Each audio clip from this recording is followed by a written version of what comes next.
Hello, everyone.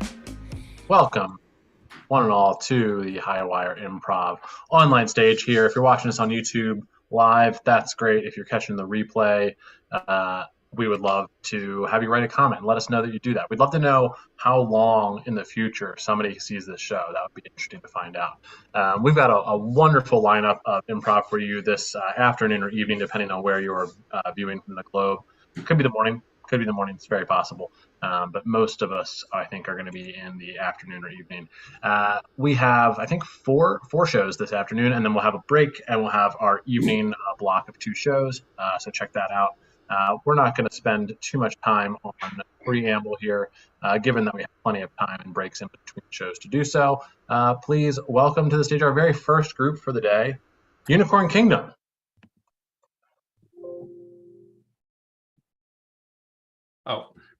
Oh, wait, there's no music. No music and we're all dancing. I'm so sorry. I hear music. It felt like there was music.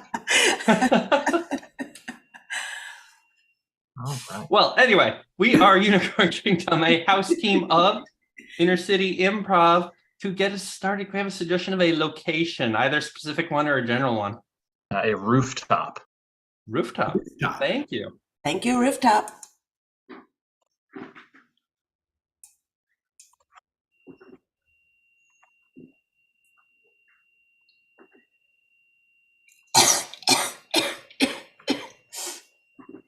Wind's blowing the other way, but fine. Go ahead. You've made your point.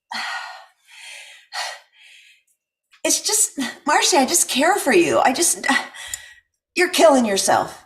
You're killing yourself, Marcy. This is just one of the ways in which I'm killing myself. That's what I mean.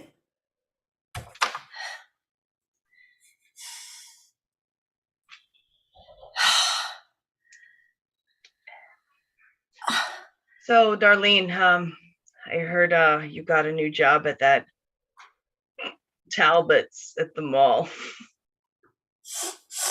Tell me it ain't so. Yeah, Why? What's wrong with that? Because Talbot's is where our mothers used to go shop. Like, come on. 21st century. It's okay, though. It's okay. You know that if I'm working there, I'm going to be meeting people. I'm going to be meeting the higher people. I'm going to be meeting the people that lead this city. Older women and their husbands, yeah. I'm ordering Grubhub. Did one of you order the deep fried pizza? That's me. Thank you for coming all the way up to the rooftop. Usually people don't follow the You directions. gave me a great tip on the app. Thanks. Here's another 20 in cash. You don't have to Thank you. report. This is my guy. This is my guy. Best guy I've met all week. It's pretty hot. I'm just counting good people because I hate I'm a misanthrope, so I'm just counting like that's the guy of the week. He's not a guy I'm gonna call, but he's my guy of the week. Wait, but how come there are always guys that you're not going to call? Is there ever going to be a guy that you will call? There's a guy of the week. There's a girl of the week. There's a non-binary person of the week. I'm not going to call any of them, but you're going to come to me one day in a red wool jacket with lapels and a coordinated scarf and sensible heels, and I'm not going to recognize you. That's my dream. That's my fantasy. Ever since I was a kid, I've looked at our moms and I was so wanted to be like them, and I never attained that. Look at me. Look at me. I'm wearing leggings. You're a little hipsterish, I'm not going to lie. It will totally change your vibe. Ever since American Apparel closed, you've lost your direction. You've been rudderless. I mean, I admire you. You always seem to know what you're doing. It's just that I can't be you. I can't be my mom. I'm nobody. I am rudderless. You got to just find one thing, the one thing that works for you. And for me, it's nihilism. But for you, it could be something different. What? Maybe I'll try this nihilism. Can you kind of like give me a clue? How does this work? How can I get into this? Well, you're going to have to start with Wikipedia for like a minimum. Because, okay, so like the first thing is nothing means anything, right? And that takes several years to grab onto, starting in college. If you like come across a little play called No Exit. And then you just start like caring less and less because you know whoever you vote for is not going to impact the result of the election. You know, I don't really care. I don't really care. That's the first step. Sweet. Hey Ryan. Yeah. The thing that you put in the kitchen. Uh-huh. I don't understand what the significance of it is. It's like, it looks like it's something religious. And I told you when you moved in, I don't like the religious stuff around the apartment. Okay, Roger. Yeah? That's a black hole. And I think the symbolism is self-apparent, but it's the idea that we're all spiraling ultimately into a kitchen drain of the universe. Okay. Some of us much faster, like, say, 50 years. The planet, 10 billion years. But ultimately... Is that something you think maybe you could keep in your room instead of right near the edge? It's too big for my room. Yeah, but it's sort of intrusive and sort of, I mean, you know, I gave you equal amount of, we split the refrigerator space, we split all the cabinets. Mm-hmm. It's sort of intrusive. Well, again, heavily laden with symbolism, and I think the kitchen's the perfect place. Okay. Because not only is it a constant reminder, but hey, people are in and out of the kitchen all day long. Yeah. You can also throw your trash, your recycling, and your compost into that black hole. Okay. Listen, my girlfriend came in here in the middle of the night last night, and I haven't seen her since. She came in for a glass of milk. Yeah, and she never returned to bed. Yeah, I noticed we're also missing the glass and the milk. I think I just felt the shadow from the black hole. Wow, so did I. It like passed through me. Ooh. So, but it's symbolism of nothingness, and it's sort of that it's according to your nihilism. Well, to be clear, it is an actual black hole, so it's more than just a symbol. It is nothing, and it will consume our kitchen. But isn't it also called a singularity? So if it's a single thing, it's certainly not nothing. It's the idea that everything collapses down. At one point, the universe was this big. The whole universe, all matter. That's not the landlord. You know, it's my turn. I'll go ahead and get it. Okay. Hello? Hi, I'm your neighbor from downstairs, and Yeah. I was looking up, and my ceiling is disappearing. Yeah. And I'm wondering what you guys are doing up here. Okay. Are you familiar with singularities? Technically, we're doing nothing. I like that, Roger. Yeah, we're doing nothing. Yeah. We have an installation in the kitchen, and it's heavily laden with symbolism.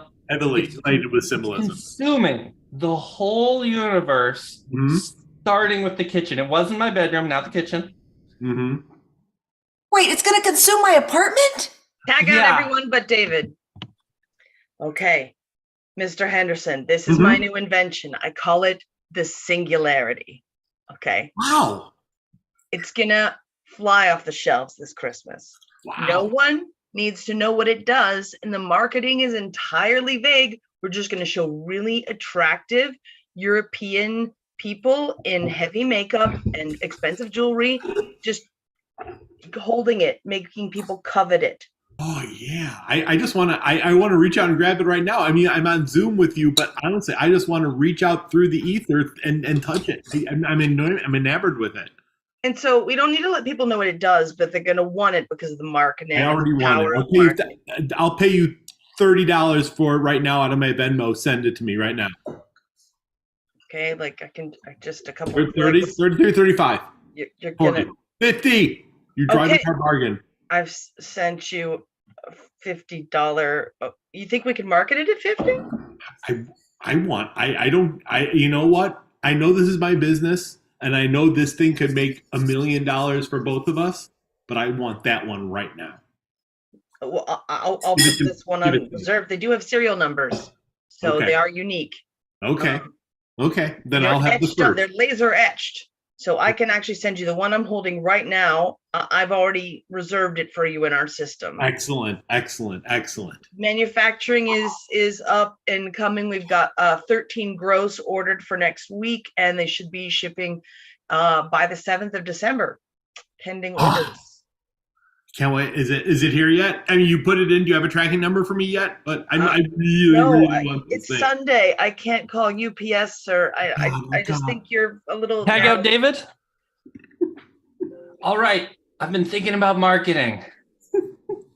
And I've come up with the slogan, nothing means everything. Oh, I love it. That is sex on a stick. That's amazing. That's like better than obsession with the people swimming. And it's danger. Oh, and that was good, wasn't it? Yeah, just models swimming. And it was black and white, even though it was the 90s and there was definitely color. But yours, nothing is everything. Nothing All right. means. Sweet, bring in Laura. We're now in line waiting for the release of this thing. Dude, you got to come down. We still got 12 hours till the release. I mean, I'm glad we brought out our tent. Yeah. God, look at the line growing behind us. I'm so excited. But I'm not exactly sure what I'm excited for, but gosh, the anticipation is killing. Yeah. By the way, what does this thing do? Do you know? I think it does it pretty well. I know, I've seen the commercials.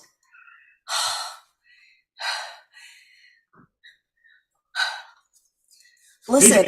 Hey, buddy, you got any information on what we're waiting for or how long we're going to wait? I think it's 12 hours. No, a guy pays me $25 to stand in lines for him across New York, so I'm just here. Oh, okay, I get it. No worries. Oh, man, if I pay you another 20, can you save a spot for me too? One butt, one spot. Sorry, lady. Oh, man. I was thinking I could save this spot and then go get another spot later, farther back. Listen, buddy, you waited in a lot of lines. What do you think? I mean, just based on the size of the line and what we're here in our anticipation, do you have any idea sort of what we're doing here? Why? A lot of times it's a useless piece of metal or plastic or just something to get first for like rich guys so they can have it first. But I get paid $20 an hour and sometimes I'm in line for 2-3 days at a time. I have one of those, maybe this is TMI, but I have one of those astronaut diapers and I just text him when I'm 10th and he sends down a guy. Folks, we are about to open the doors and we want to announce we have enough nothing for everyone. Oh, they're pushing. I hate when these people start pushing. Yeah. So do we have to ask for the no thing? Just say you want the thing. It's not that hard. Plus, we're like 200 people back. Just have your credit card ready. Whatever it is, pay for it. Doesn't matter. Oh, we're moving. You sure the guy's coming? We're getting close. I know. We're ahead of schedule. Okay. Oh my God, you're next. GPS. Come on. Welcome. What can I get you? Nothing? What's that? Nothing? Nothing? The nothing. The nothing. I'm going to swipe my card right now. He wants the thing. The thing. Hurry up. We're waiting. Go ahead and swipe your card. Uh-huh. Here you are. Don't open this until you've gotten home. Oh. Wow. Yes, sir. Goodbye. My turn. Swipe the card. Here you are. Again, don't open this until you've gotten home. Yes, sir. Okay, I'm using Apple Pay, but it's not my Apple Pay. You're going to get cool about it. I wish you hadn't told me that. No one needs to know. All right. You know what? It's approved. Here you are. All right, let's cut to the nothing head board of directors. All right, this is the graph that we have showing the sales for the month. Ooh, looks good. The straight line. hovering right at the 0 mark, going straight along into infinity. Looks like nothing. It's consistent. Thought that was just the marketing strategy. I didn't realize we wouldn't actually go into the black. Nihilism isn't just marketing, it's a lifestyle. And I wouldn't say that we're in the black. We're actually right at the border between black and red. I mean, just... Okay, I missed color theory class because I went to a real college. What does black and red make together? Oh. Because I'm guessing it's poop brown, which is poop. Yeah. Well, it was a shitty product. But it was marketed very well. Yes. It sold really well. That's How come our profit margins are nil? Because the cost of production was the same as what we were selling it for. That was our error. Mm-hmm. Or our intention. Mm-hmm. You decide. Mm-hmm. Sometimes hard to know, isn't it? Mm-hmm. Well, our shareholders will be glad to know they're getting no money on their investment. The CEO is conferencing in. All right. Oh. They've told me the numbers. Mm-hmm. It's just the one number, really. Yes, ma'am. It's not good. It's really not good. According to some people, it's actually technically not a number. It's an imaginary number, and we learned about them in school, and you will not question me. I wanted to make money on this thing. We didn't realize that, ma'am. Well, do any of you want to make money, or do you get your rent for free? You know what? If I'm being honest, I don't know anymore. I think I drank the punches, they say. Yes, thank you for not saying the name brand, because we don't have licensure for that. For our own product? No, to say the thing of the punch of the fruit, the cult of the drinking of the reference. Of course. Well, I actually don't know where that reference is from. I'll have to look that up after this meeting. So who's the one who's drinking the unnominated fruit punch now? Yeah, I don't get that reference. It's okay. I'll send you a wiki link later. Oh, thank you. I'm You know, still a really wiki upset link about is- the zero profits, though. I won't be able to pay you. And I'm afraid our payment system is quite operational at the moment. You're all going to get checks with zeros on them. It'll cost us more to send them than the value of the money. Oh, I love zeros. I love zeros. But put Technically, the then you'll decimal be going point first. Technically, then you'll be going into the red. I know, but it's worth it just for the pure act of vengeance. I'm a nihilist, you know. And we don't care. No, All right, let's sweep and take you back to the original rooftop at another time. There's not much up on this roof, but like dangerous instruments of death. I think there might be that dead body up there. Whoa! Is that a dead body? I hope not. I mean, we just moved in here. I mean, we should have done a pre-inspection, I guess, but oh God. I mean, it's like... It smells. Yeah, but it smells sort of like nothing. Should we throw it off the roof? I'm not sure we should do anything with it. Should we just ignore it? I mean, it sort of looks like it's symbolic. If we tell the police... Folks! Thank you for coming to my art installation. This was my sister. Natural causes, that's all I'm really going to say. But I left her here as symbolism. Oh. One day, perhaps soon, as an artist, I'm excited by the prospect. That could be you. Now, can I ask why you left this symbolism on our roof? Yeah. Surprise. Fate can be cruel. Nothing matters in the big picture.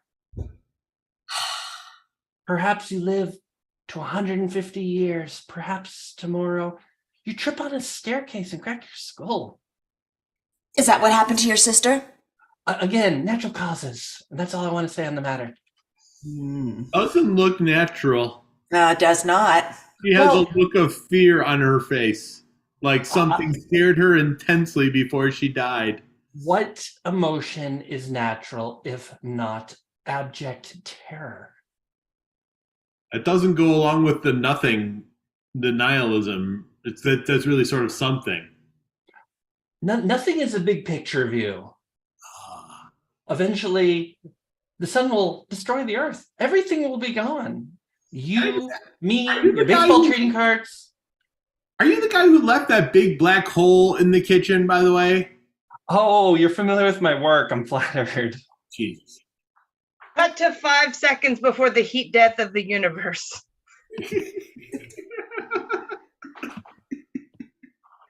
And apparently it was really the guy's twin all along. Huh. So that's why The Matrix is the best movie of all time. You know what? Thank you for listening to 17 hours of my TED Talk preparation.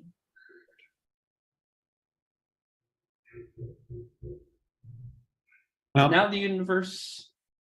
Before we go, hi, I'm the president and CEO of Olive Garden. I just wanted to let you know, before the universe ends, the secret to our breadsticks is salt.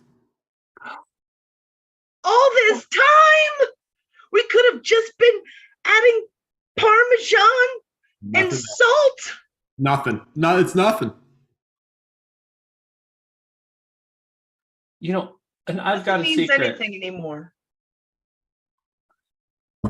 I used to work for Coke.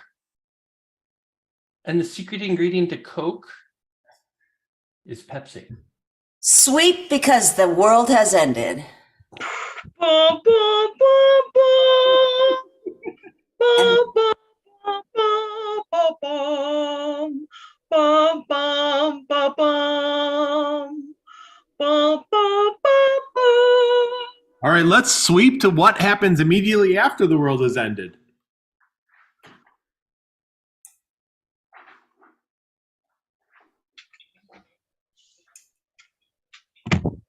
Can I get Netflix here? And that's our show. Thank you, Highwire. Thank you, Barry. We are Unicorn Kingdom, a house team of Unicorn Intercity Kingdom. Improv, which frequently has jams on Sundays. I apologize, I don't know the exact schedule right now, but online jams with music, Sundays. Yes. Wonderful. Thank you as always. Always love to see art turn into the heat death of the universe. Some could argue that is a definition for improv. You can't avoid entropy. You cannot avoid entropy.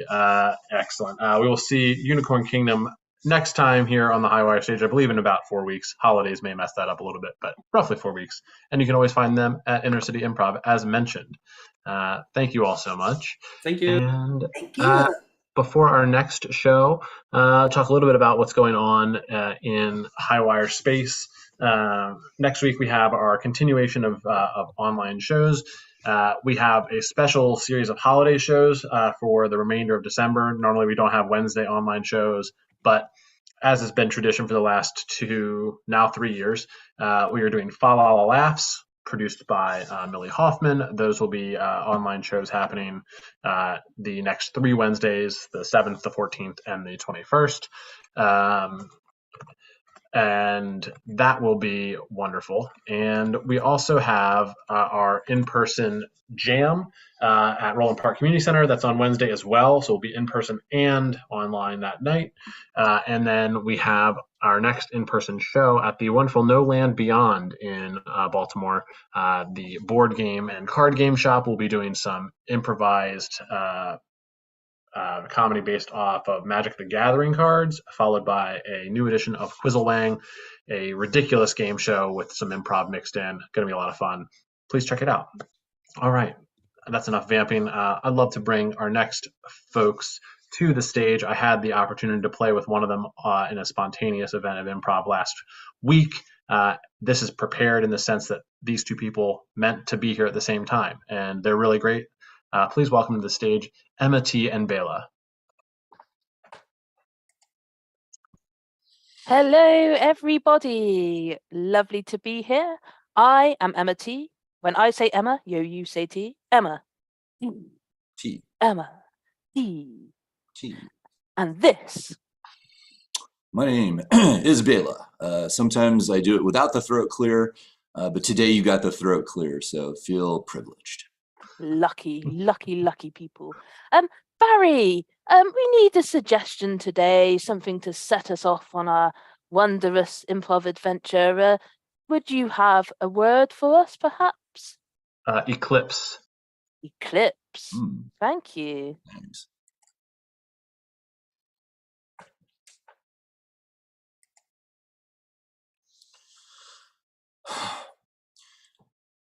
I'm sorry, but excuse me. Your head, your gigantic head, is blocking the access to the movie for me. I think I've missed now half the credits. If you could just maybe, well, hello. First, are you able to hear me? Right? I'm sorry, sir. I was enjoying the movie so much. I just love to hold my head as high and as wide as possible so that all of the movie can absorb into my eyes, into my brain, and into my heart. I don't mean this in a negative way, but I'm kind of feeling like your head is like a black hole that sucks all the light, the meaning, the energy from the movie, and it basically takes it into your head where it's not really accessible to me, a person who's behind you, also trying to watch the movie. Is there any way that your head could be less of a black hole? Oh, sir, I've paid for my movie ticket the same as you, and I happened to have booked a seat directly in front of you with better absorption properties, better view, a better experience of the movie. I mean, Die Hard, what a film, wasn't it? Well, I guess maybe you wouldn't know because you couldn't see it as well as me, but what a film. You've actually seen this film before, so I mean, is it possible that maybe you could just lean over or something so that I, a movie-going patron who hasn't seen the film before, and how have you not seen Die Hard? It's been in every theater for years and years. It's on every streaming platform, DVD, video even. How could you not have seen it? I mean, why don't you just close your eyes and imagine from the previous times that you must have seen it? I thought about that. I actually tried it. I tried closing my eyes and thinking that maybe I could at least experience the sound of the movie.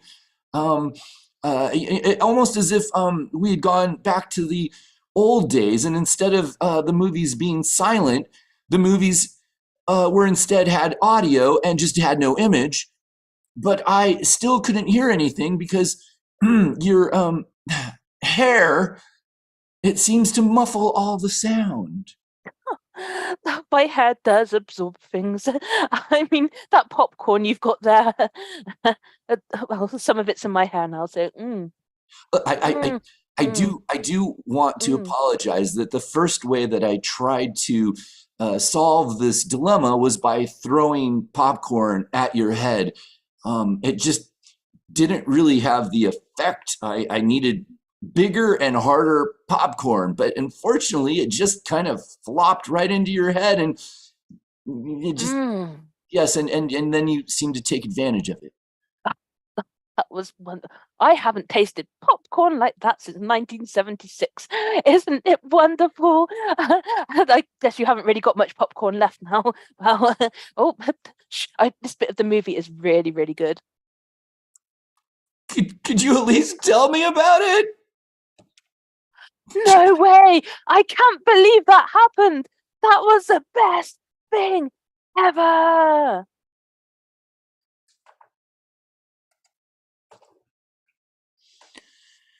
So, my problem with the movie Die Hard, as of course we being the foremost movie critics of this generation, everyone wants to know our opinions. So I needed to have a problem with this movie, and I do.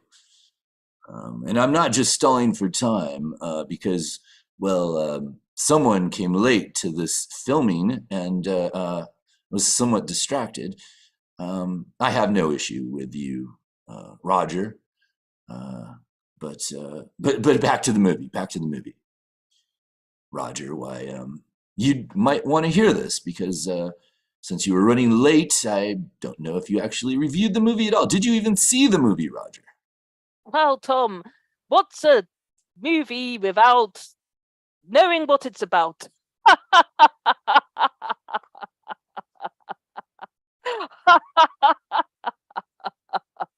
If you know what I mean. This If you know what I mean. This will be a great discussion between two foremost movie critics in the world about the movie. This will be wonderful. All right. Well, my problem. Why don't we actually start with your problem with the movie, or maybe you enjoyed it? Let's hear what you have to say, Roger. I mean, of course I have a problem with the movie. I'm a critic. You know what I mean? You know what I mean? Look. Roger, as a person who came from the PBS side of the television world, the public side of the world, and of course I'm dealing with you who came from, I don't know, some random station in Birmingham or something. I feel like I have some intellectual criteria that I need to meet in each show, and one of them is that this is a serious discussion. So please, if we could seriously discuss this movie. I'm sure the public wants to know at least something other than just a few random jokes. So Roger, if you could say something about the movie, anything at all, a factoid, an opinion based on something other than humor. Wow. I mean, what a movie. Of course I've got a problem with it because I'm a critic. Hey, you know what I mean? You know what I mean? Oh, all right, you know what I mean? Roger. Simple question, Roger. Okay, you know that we have our thumbs up or our thumbs down for what you. A system. What a system. You know what I mean? You know what I mean? Roger, a simple thumbs up or thumbs down for Die Hard. What a movie. What a movie. I mean, you know what I mean? I mean, I've got a problem with it, of course, because I'm a critic. I think I'd give it one of you know what I mean? There's some technical difficulties. There are some thumbs being inappropriately displayed on screen. We'll be back after these messages.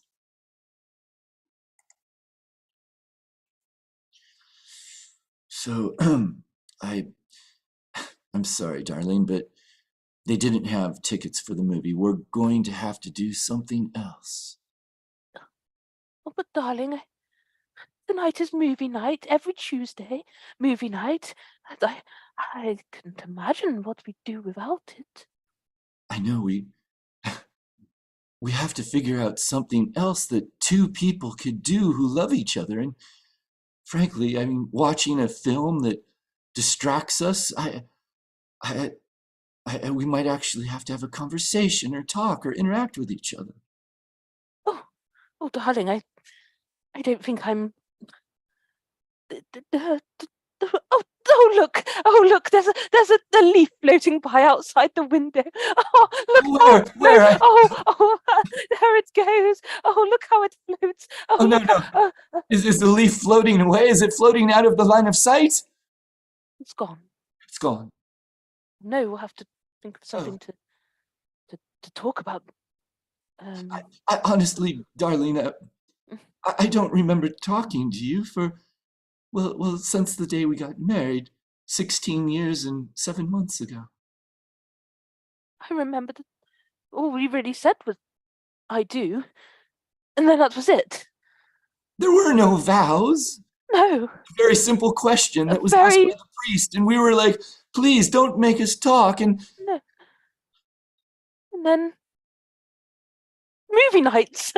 Just movie nights on Tuesdays every. Oh, look, darling, a spider is wandering across the floorboards. Oh, Is look it a how black cute widow? he Is is. it a black Oh, widow? look how he goes. Oh, one for oh, No. He's oh, going underneath the stove. oh. Oh, he's gone. What? No, darling. I did have an emergency plan for a moment like this. Oh, I did thank have an goodness. emergency plan. So I'm going to go to my emergency plan. I only have one. So if this doesn't work out, I don't know what to do. But my emergency plan, if this ever happened, was to ask you, whatever happened to that time when you were pregnant and delivered a baby? What happened to that baby? I believe we named him Johnny. Well, oh, oh, look! Oh, look! There's oh, there's a kind of also one of those flies. I'm sure I saw one over there. Just flying around. Let's go chase whatever it was that you saw. Let's go chase it because these questions are getting so uncomfortable.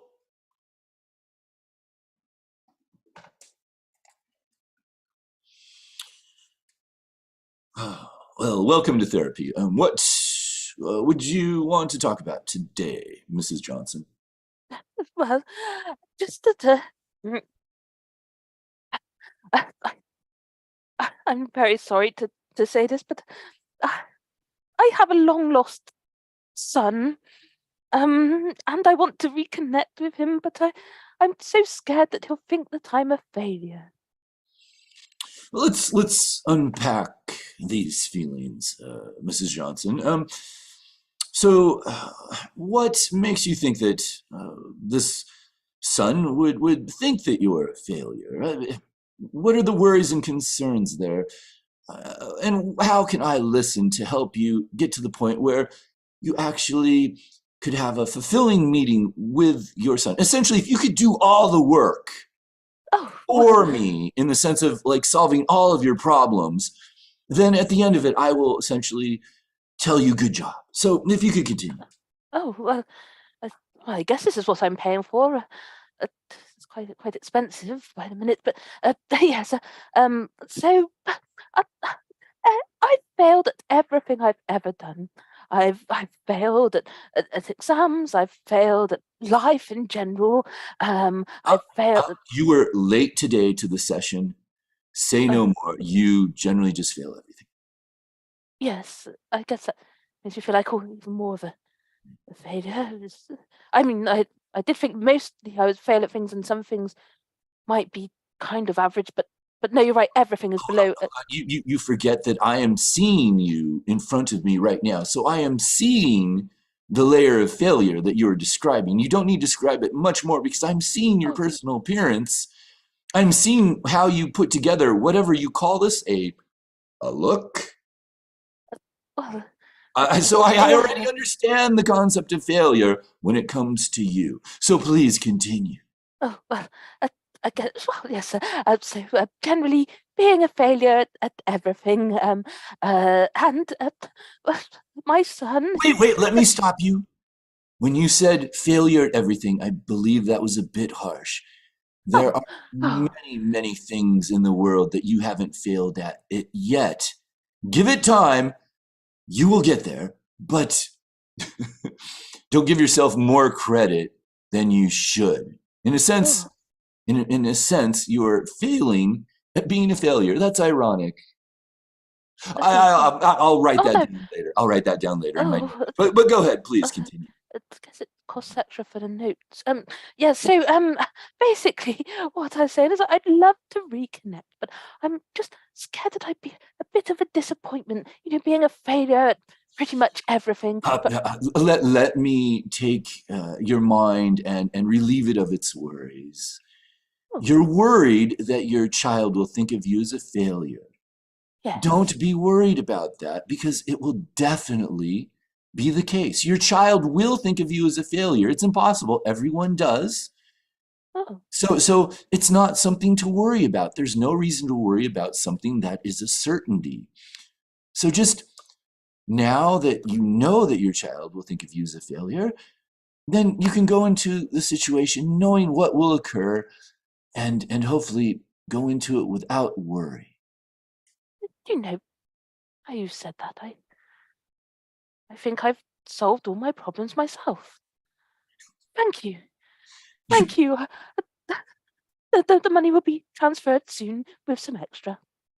I hope you don't fail at that.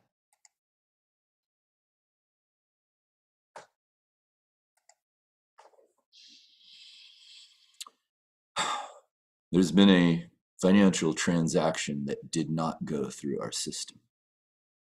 By God, some people think that they can just use their cards, write their checks, spend their cash in a way that does not go through the system correctly.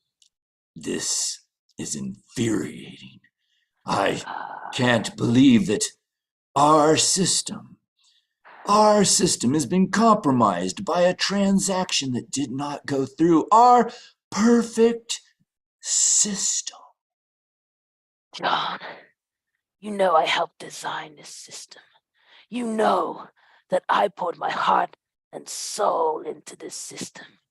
And it's people like the person that almost completed that transaction but did not because there was something wrong, perhaps a lack of funds in their bank account, that make a mockery. They make a mockery of me, John, a mockery of you. We put our blood and sweat into that system, sometimes literally. Robert, I would send you an x-ray of my liver that would shock you. And all that damage was done while I put my heart, soul, kidneys, liver, I put all of myself into this system, and a check due to insufficient funds not going through it, it is, frankly, it makes me question myself, and then I just want to kill someone. John, yeah, I mean, maybe we should question ourselves. No. Let's kill someone. Let's kill the person who wrote the check instead of questioning the architects of the perfect system. You and I, we are perfect like the system. It is the users that deserve the punishment, the moral blame, the wrath of God, and the cojones of Satan in their face. You know, when you put it like that, John, that makes perfect sense. Thank you.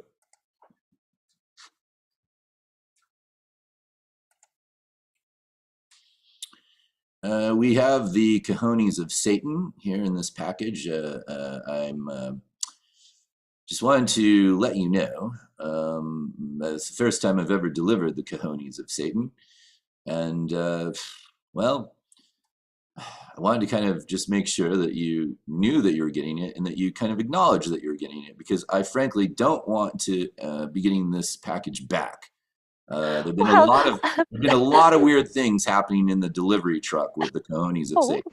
You know, actually, what I ordered was a fresh bunch of flowers, a lovely bunch of roses in a package for me to take and to go around the children's park and throw them on the floor to decorate it for the children. Excuse me, lady, please, lady. These are not that. These are the cojones of Satan. So I apologize, but perhaps you wrote a check that didn't clear, and instead of receiving the flowers that you ordered, because the money wasn't there, they instead sent you the cojones of Satan. I don't know. But I am going to need to give you these cojones. You're going to need to take them because, frankly, I've been hearing voices in the delivery truck, and it's beginning disturbing. And I just, please, if you do you want me to open the package? I can't believe that anyone would send me something like that. I mean, I do have 5 different checking accounts, and maybe one of them might have expired, and I might have accidentally filled in the incorrect check. That's what must have happened. I'm a lovely, wholehearted lady. I do things for charity. I do things for charity every day. I go and but the children of the world are sad at Christmas time. The little orphans. I take them presents, and I give them Excuse me, lady. I used to be Bruce Willis. You know Bruce Willis from Die Hard, famous actor. I used to be Bruce Willis, but then Oh. I took this job and I got the cojones of Satan, and now I'm this. So I don't know what you're going to be like after you get the cojones of Satan. Maybe you'll still be the same. Maybe you'll be different. But once you start hearing the voices, who knows what the hell you'll be like. But please, I'm going to put these here. Oh. And I'm just going to, because you're a nice lady, I hope you accept them. And I'm going to run. I'm going to run like a very scared Bruce Willis running away from the bad guy in Die Hard. If I shoot back at you, don't take it personally. I'm really shooting at the cojones. Oh.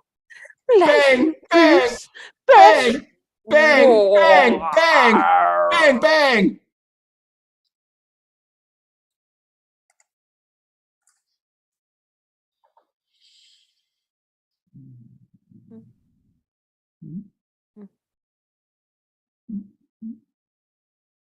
Our mother was such a lovely lady, wasn't she, Joe?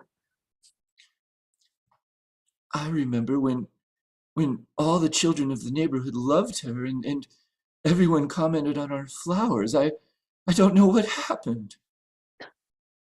I mean, he used to make sure that we had the best of everything. She used to when we went past homeless people, she'd invite them into home and we'd all have soup together. And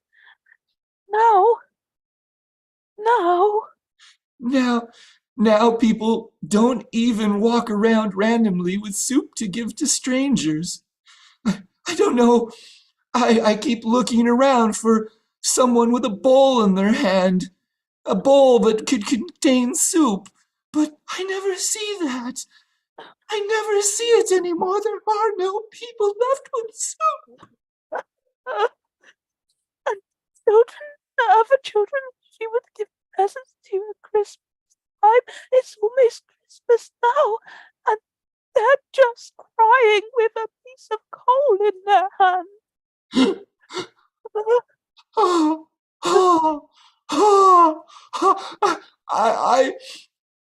I saw on the ground the other day a random noodle, which I think was from chicken noodle soup. Oh. And I saw it and I cried and I cried and I cried. And at the end of all that crying, I realized that I was sitting on a lump of gold. Gold.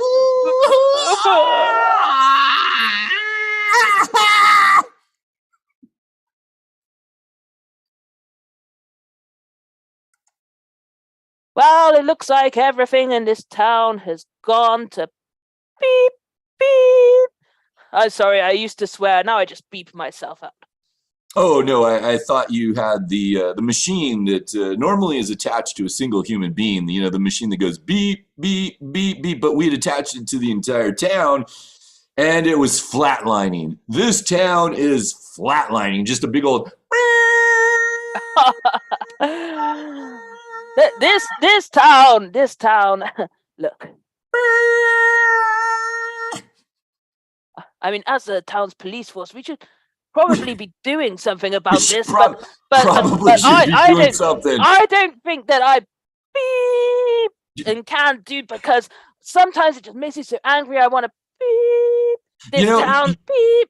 This town. When the town is beep.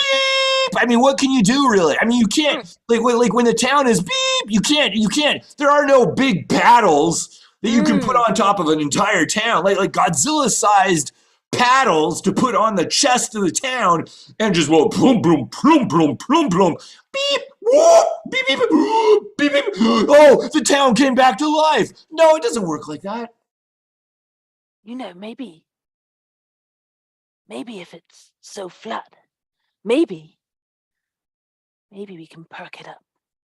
Just a little. I know you said it doesn't work like that, and I know it beep and doesn't work like that, but maybe, just maybe, the next step after using paddles is mouth to mouth.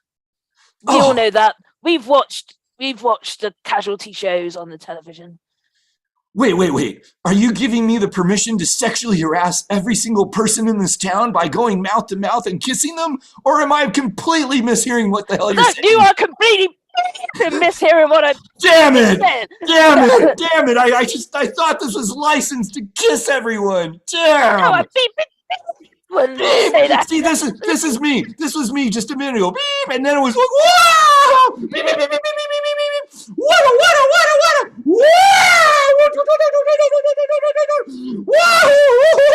What? And then you said something like, beep, beep, You have got that totally. I was beeping saying what I said was beep and beep. Oh, fuck that. I'm so sorry. I was beeping whilst you were saying things that should have been beeped. Let me just pass the beep over to you. There you go. I'm so sorry. Look, one of these days, maybe when we're the police force of a different town, we should really take a DJing class where they can tell us how to beep, beep, and then a Morse code class, and we'd all understand each other, because frankly, sometimes even though we're the best of friends, I don't quite get exactly what you're saying. How could you beep and not get exactly what I'm beeping saying? What I'm beeping saying is just a beep. This sound needs more life breathed into it.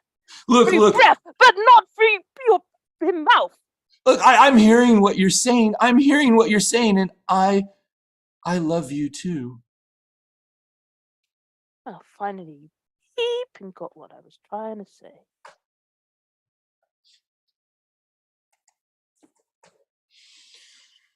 Oh, that was an amazing wedding. The two police people getting married, I'm so glad. I mean, it was unfortunate, though, that no one from the town was able to make it because they were all dead.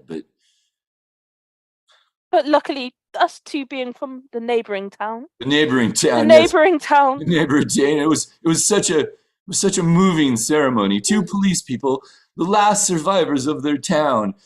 I guess after, I don't know. I mean, maybe you could consider them failures for failing to save any single one individual of an entire large town. Not even anyone.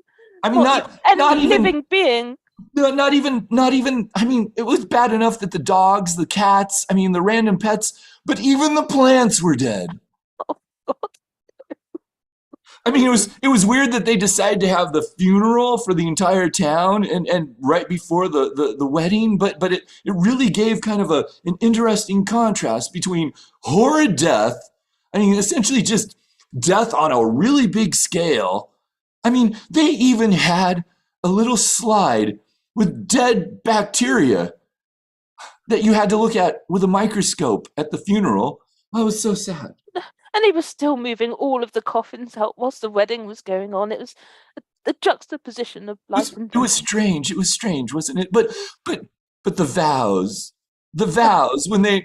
when did you hear when they said beep beep beep beep beep? It's like music to my heart. I frankly I couldn't hold it together then. It was a lovely ceremony. I'm so glad that I traveled from a nearby town. Oh, so nearby. So nearby. The boundary lines are it's touching almost. I mean, essentially, it's like we're the north version of the town, and they were the east version of the town, and who knows what happened to the south and west? But no, maybe, just maybe, our town can have some life breathed into it too. Are you saying what I was thinking? Are you thinking that we should hire those two cops for our town?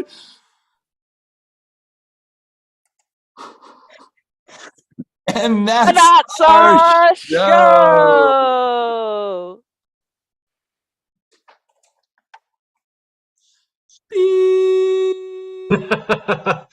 Wonderful as always. Thank you so much, Emma T and Bela. I don't know if that was an EKG or a sensor machine, but it did a lot of work.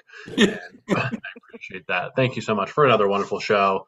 We can't wait to see you back on the Highwire stage in just a few weeks.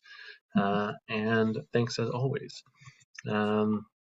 Before our next set, what else do I have to say? I guess follow us on social media if you haven't already done that. We broke 1,000 Instagram followers last night through consistent begging, and it really worked, and we're really excited about that. But we have more milestones to hit on Facebook, on YouTube, and even on Instagram. So check those out.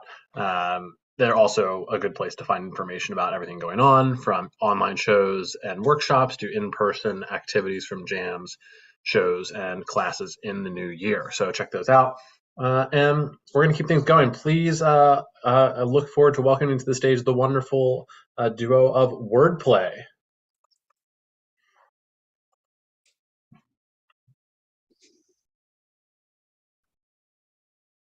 We're a trio, actually. Oh, it's a trio. Oops. Bela is in every show on Every show. Highwire. Let's go. Thank you for having us. We're Wordplay. And can we ask for a suggestion of a location? Let's do an intersection. An intersection. Thank you.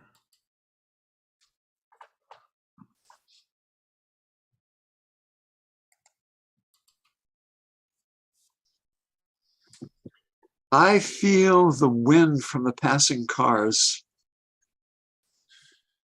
We hear the oncoming traffic.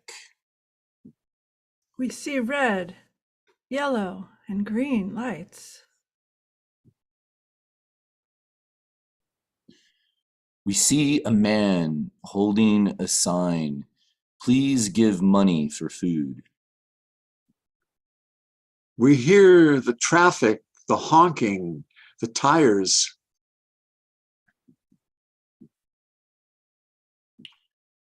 We smell the smell of lubrication that lubricates the moving of vehicles upon the city.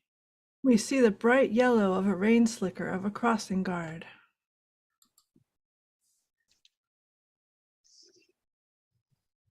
We see a rainbow that ends at the intersection. We hear the hustle bustle of the crowds as they move across the intersection.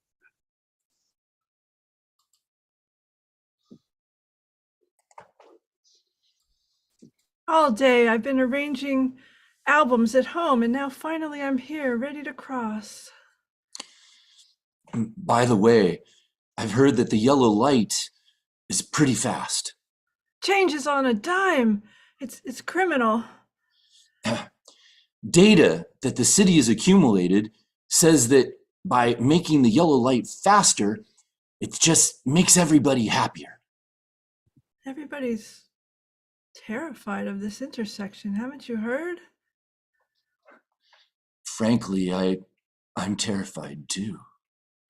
Green lights come and go. Yellow lights are supposed to be for safety, and there's not much of that around here. Hades is probably full of this company's lights. Ignoble, selfish, greedy criminals. That's what they all are. Jeeps sometimes go through these intersections and people just bounce off of them. Killed in an instant. It's so sad to see. Late, don't be late through that light. My own mother did not make it through this intersection.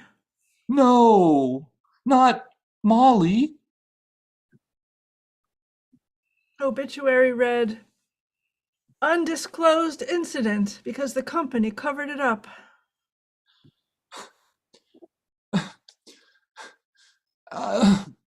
Partridge family was what your mom was like to me, like the Partridge Family, just warm like a TV show.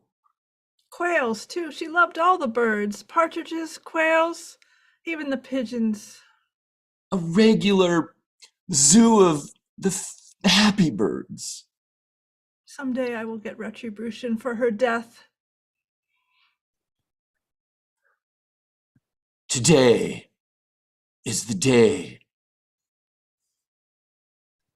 Under my wing, you and I will fly, and we will show her that she's not forgotten.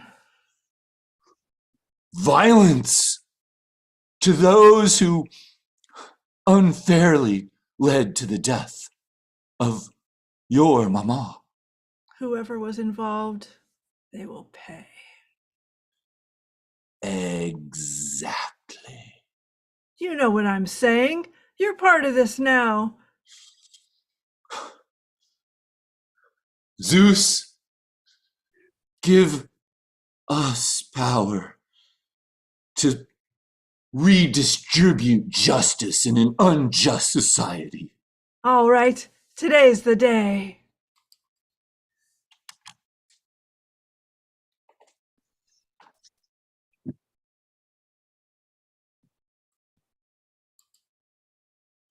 Move on, nothing to see here. Nothing but people who are risking their lives. People give me a big pain, you know. Pain is what I live through every day. Live or die, that's what I'm here to prevent, you know. Die. That's just what my dear mother did. My mother always loved intersections. Intersections between your life and my life. Two strangers coming together in the middle of all this. Strangers when we meet, but possibly friends forever. Friends? It's been a long time since I made one of those. One usually is not enough. I like to have more than one friend. I think you would be more than enough for me. Would you come for Thanksgiving? Thanksgiving. Oh my goodness. Thank you. We would all sit around the table and give thanks for you being there. You, me, my cat, the gerbil. I have to tell you, I'm allergic to cats, but love the gerbils. Love. You said love in relation to someone that I am close to. It's all meant to be. I think Shakespeare said something about something meant to be, but for now, just keep it simple. Friendship. Yes, we are Shakespearean in our love for each other, aren't we? You are Juliet and I am Romeo, and the world is conspiring against us, but we will win out. Slow down, Juliet. Just slow down. Okay. Let's have the dinner first, and then, with the stuffing, and then let's see what happens. Oh yeah, slow down. You are a crossing guard, aren't you? I get it. You're watching out for my safety because you love me. I watch out for everybody's safety, and I'm happy to come to Thanksgiving. But let's just slow down, Juliet. Slow down. Yes, I think these cars should slow down because you and I, we have this aura around us of happiness and love bubble, and people just want to break that. They can't help it. Yeah, and these guys can't help it. Stop. Okay, you can go now. Okay, see you later then.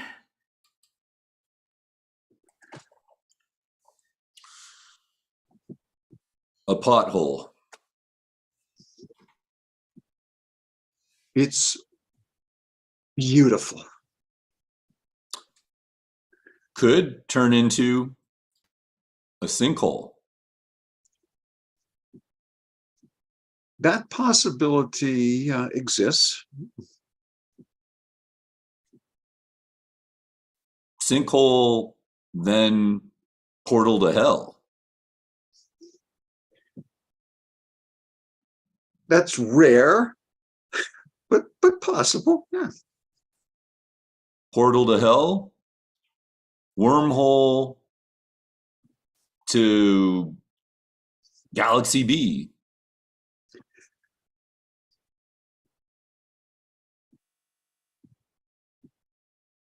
Asphalt is the obvious solution,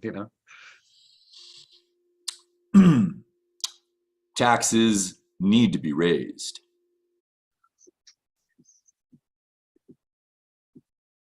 The infrastructure is falling apart.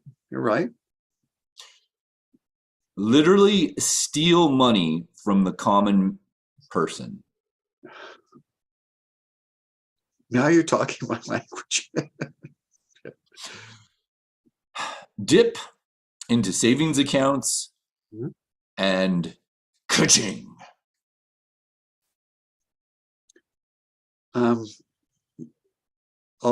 Stealing a little bit from a lot of people, right? Dump money into hole. Cover with asphalt. Solution to problem done. Oh yeah. Red light, are you there? Red light. It's Greenie over here. Oh, but yellow's in between us. I haven't seen you for so long. Yellow's sleeping. Maybe we can have a conversation for once. You know that Yellow is causing people to get hurt around here? Oh, I try to just stay on as long as possible, but Yellow is just creating chaos.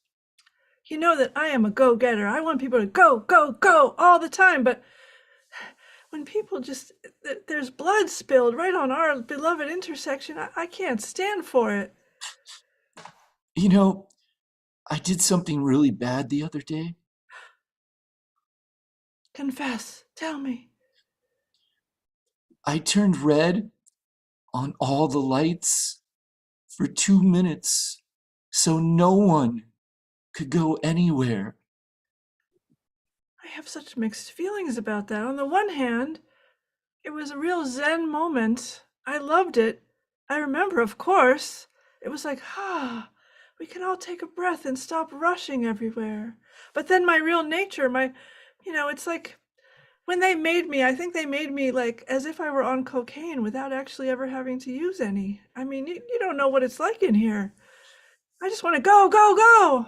I thought that the 2 minutes would allow you to rest and reset and be like a vacation, but I saw you just pulsing there, trying to come on, and I was just resting and relaxing and wishing that you could join me in a nice, as if you were in the middle of a black hole, just quiet. No, I can't take it. No, everyone must go, go, go, go, go, go, go. You're doing it now, and look, everyone's moving so fast. Oh, no, you can't do all the green lights at once. You can't do that, because if you do that,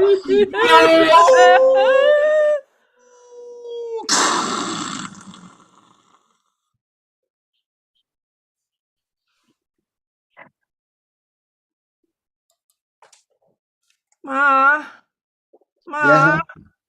this Yeah. road doesn't seem very safe, Ma. Look at all those cars crashing in front of us. And I'm just going to go around them, hon. I'm just going around them. Don't worry about it. Don't look, okay? Yeah, Ma, don't listen to my sister. I like roller coasters. I like Disney. Ma, if you could just like drive through them really cool, I'll put it on Facebook. Oh, it's scary. Jimmy, don't scare your little sister. I can't even look. Oh, God. No, it's real unlikely that we're gonna crash and die, but that's why we wear seatbelts, sis.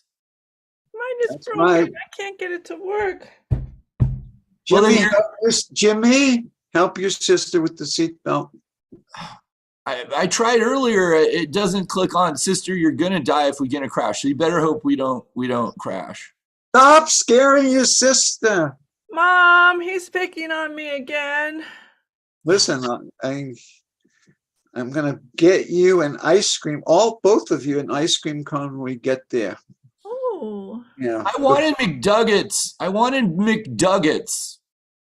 McDuggets. Ooh, McDuggets. If he's getting that, I want it too, Ma.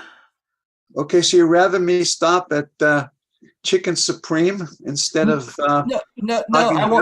I want both. I want to stop at both. Yeah, we gotta dip the McDuggets in the ice cream, Ma. You kids just we're gonna be late for Grandma's Thanksgiving. Mom, can I ask you a question? Yeah. It seems like you're turning that steering wheel an awful lot. Have we gotten through this intersection yet? We're on the freeway to Armageddon, as I say. It's a lot of stuff in the way. Oh. It's funny, but Ma keeps driving round and round in circles, and we're not going anywhere, are we? We're still like just here. I don't think we're gonna get any McDuggets or any ice cream, and my sister's never gonna die. Hey, brother, I'm gonna say something that's way beyond my years all of a sudden. Are you ready? I think this really isn't an intersection. I think we died in a car crash, and this is purgatory. Oh, you kids, you're in your imagination. You're 4 years old. Where the hell did that come from? I don't know. Here, we're almost there.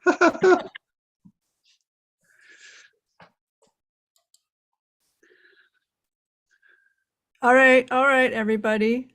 Stay on the sidewalk, stay back. We've got an accident to clear here.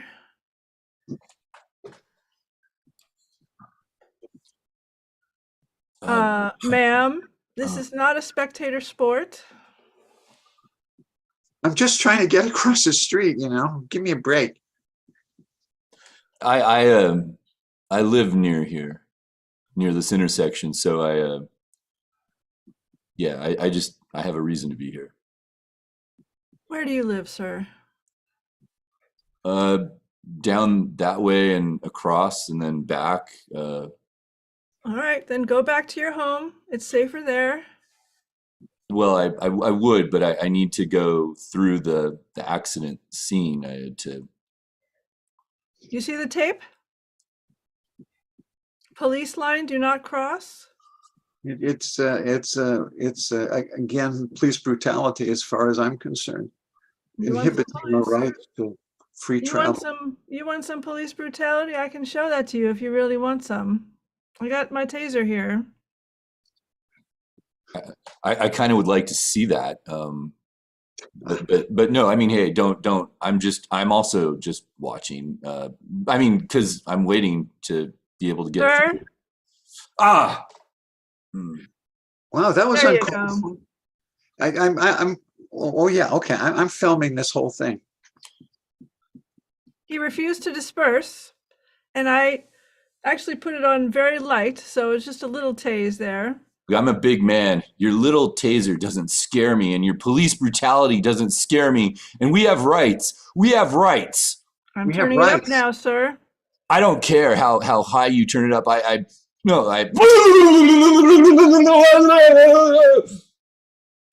Oh, that was more satisfying. I got everything here, and I'm going right to the district attorney's office. Oh, you do that. You do that.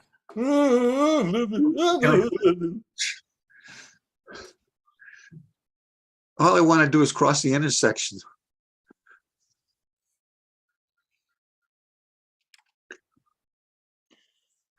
I've been here with a sign that says, please give money for food for a long time. And I wonder if people realize I'm the second coming of Jesus Christ, just waiting for a little bit of human kindness to then show me that this world deserves my return. This is one of the voices in your head speaking here. Oh, Well, hello. I've been having such trouble getting any money. My jar is empty. No one seems to care in this world. Good voice. Should I return back to heaven? Or should I stay here attempting, with my looks of sadness, to get a little money? it's very unusual that you can see me. Can you actually see me? Yes, I can make wine out of water. I can make the Red Sea part. Then, of course, I can see the voices in my head. Yes, yes. You're coming along quite nicely. I think if you have the choice of staying here and trying to get a few coins or lifting yourself up to your grandiosity, stay here and have some coins. I think that's what you're meant to do for now. You'll know the right moment to arise. It's so nice when I have my father's voice, literally God, to tell me what to do whenever I need it. Thank you, Daddy. By the way, your clothes are rather shabby. I think you should be ashamed. Oh. Sometimes there's a downside to having Dad's voice in your head.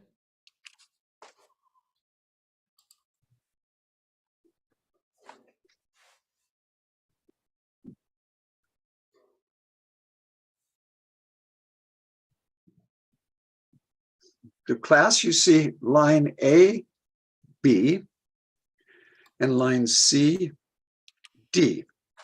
The point that the lines intersect is called the focus or locus of all points. This is the point of today's lecture. Oh, do you have a question, Ralph?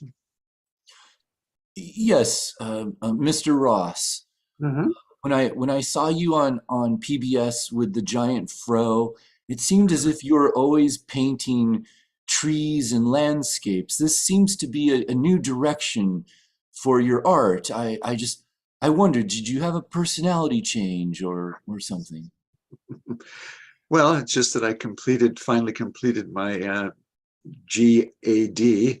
That's my graduate accomplishment degree in math. It's just incorporating it into my art. Beverly, did you have a question? Yes, this field trip is very scary for me because of all the cars whizzing by. And I wondered if we could learn this very important lesson about painting the intersectionality of math in the classroom. Yes, yes, Ralph. Add-on question. I also feel uncomfortable in the middle of the road and do not feel like that is conducive to me making my best art. And so I would like to add to what she said and kind of amplify it in almost an exponential way. All good questions. I understand completely. But let me answer those questions, Ralph. I know you're anxious and you're a great student, and you also, Beverly. But I think the point here is what we call plain art, where you're actually experiencing the reality of the location as you paint it. And that, therefore, you bring in not only the actual visuality of the environment, but also the emotionality too. We want to convey, for instance, terror, convince, fear, these kinds of emotions into your painting. Now, Ralph?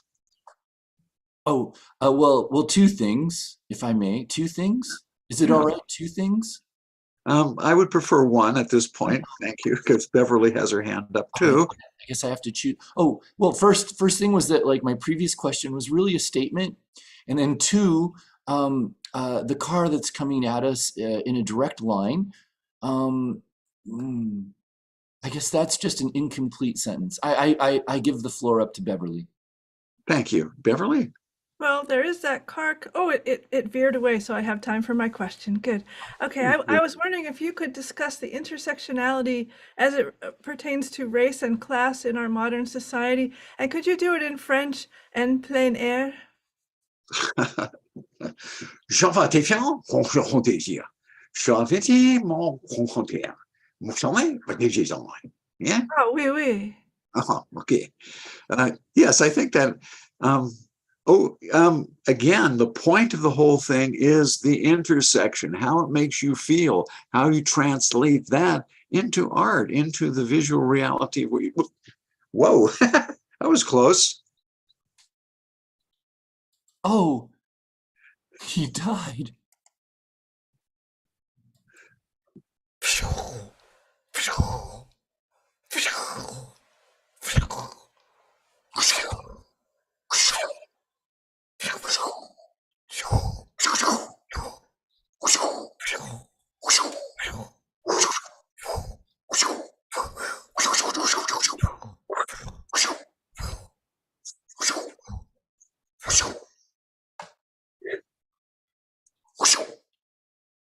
If we speed up the cars and modern life, it looks like just patterns like ant farms, like an insect world, just coming together and breaking apart into chaos.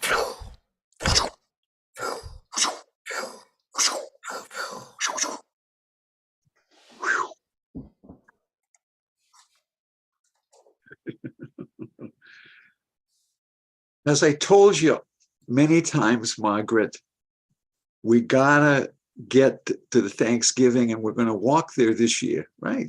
It's just about 20 blocks. Oh, you're talking turkey now, are you, Harriet?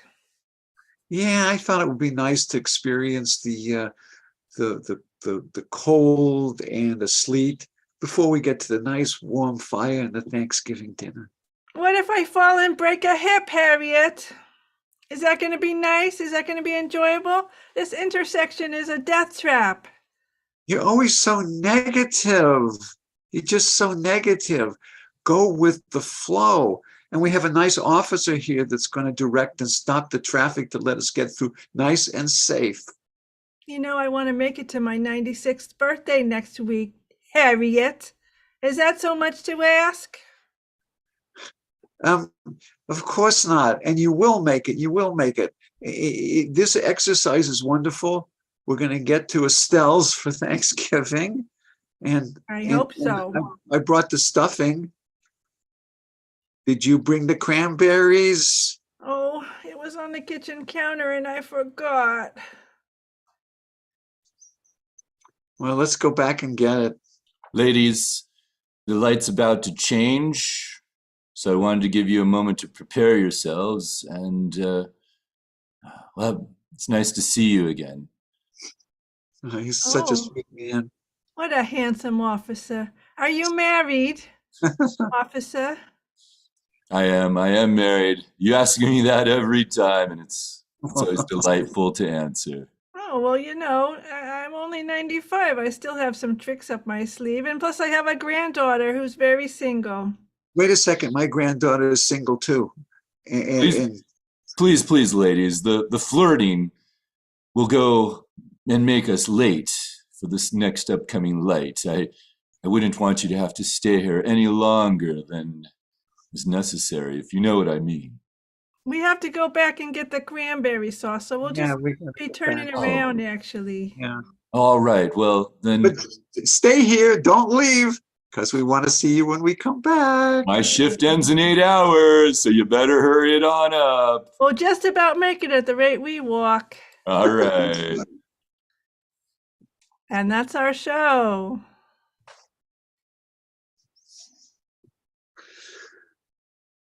Thank you for the wonderful wordplay. Another fantastic show from this group. And there's a pattern happening today on Sunday, but I'm not going to mention it because I don't want to influence what the next two troops do. But if it continues, I will mention it at the end of the show. So thanks think about that. Thank you for figuring that out. Thank you so much to Wordplay. We'll see you back on the virtual stage here in a few weeks. And before our next show, I'm going to just check on this breakout room here. Let's see what happens if I close it. Everything is fine. Isn't that nice? When we have shows like this, we often get people asking, well, how can I perform a show with Highwire Improv?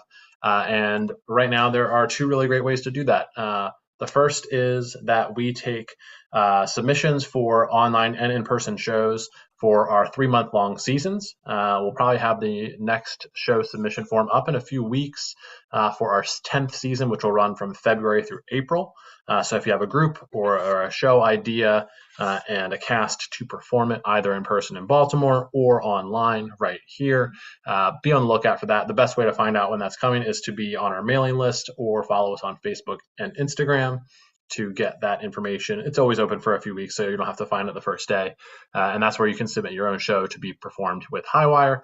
If you don't have a show or a team that you're working with currently, you can also sign up to be part of the Highwire Hive, which is our kind of casting pool for mashup shows that we put on regularly, both in person and online. We'll drop the link to that in the YouTube chat in just a few moments. You can sign up for that, and you'll get notifications when we need people for a show. And every time we do a Highwire Hive show, you'll have somebody with the Highwire community who's done this before to be your steward through the mashup experience. We've got one of those coming up in our show next Sunday in Baltimore. So check that out. All right. Other than that, we're really excited for our next group. They are fantastic. They've been performing with us for a few seasons now. Please welcome to the stage One-Eyed Scouts. Hello, everybody. We are One-Eyed Scouts. I am Emma T. When I say Emma, you say T. Emma T. Emma T. We also have Jennifer. And we have Jerry. And we have Ewan. Hello. And here we are, ready to perform for you. So today we'll be performing for you our show, and then afterwards, you lucky viewers will have the chance to meet the actors that have performed this for you today and see what they're really like. But to start us off, Barry, we could do with a suggestion. Would you have a suggestion for us? Scroll. Scroll.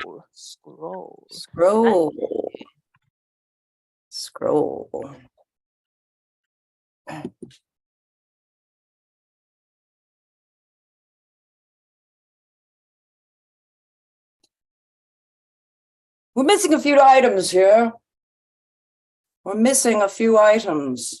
Damn it! I knew it. Essential items, I might add. Mm-hmm. Ash. Tell me the worst. The hors d'oeuvres. Number one, the hors d'oeuvres. Do we still have hot dogs? Spicy hot dogs? Hot pockets we have. I don't think it will meet with pleasure. We're also missing the dancing troupe. This is going to be the worst party ever. I'm not even going to attend. I hope we shall. I'm sorry I'm a bit late. I was just practicing. I was just having a little practice. I'm here now. Don't worry. Lift your legs higher. Higher. Are you an understudy? This is not. We were promised 12 dancing girls. Well, the 12 dancing girls. You see, met with an accident. I lost them. Oh.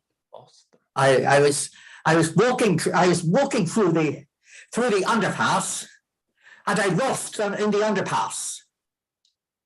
The underpass. Yes, they appear to have vanished in the underpass, and I looked around and they were gone. But I have been training them for 6 years, so I know all the rules. It'll have to do. It sounds like a police matter to me, Alfonso. Yes, this could be a situation for a police officer. To track them, locate them. God knows what they're going through right now. The poor dears. God, my problems are nothing compared to what they're probably going through. Yes, but our problems are important. They are important. They are important. We do have Well. a party. All right. Well, you'll have to do, I suppose. They were so looking forward to the hors d'oeuvres as well.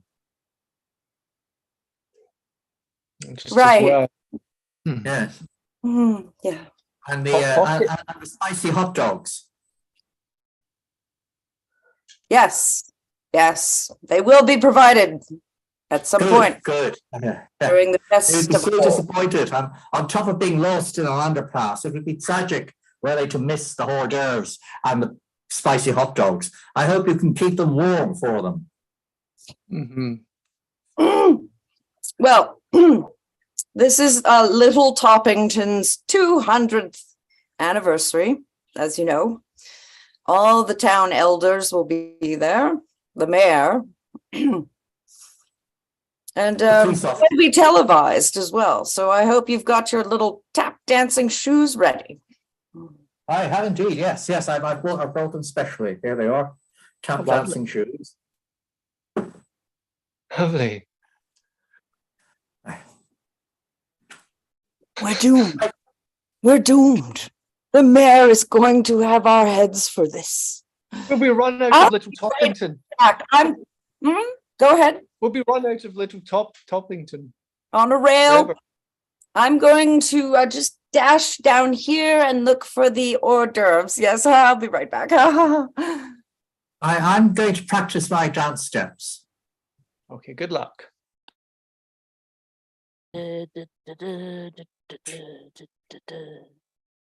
So, we're missing dancing girls in an underpass.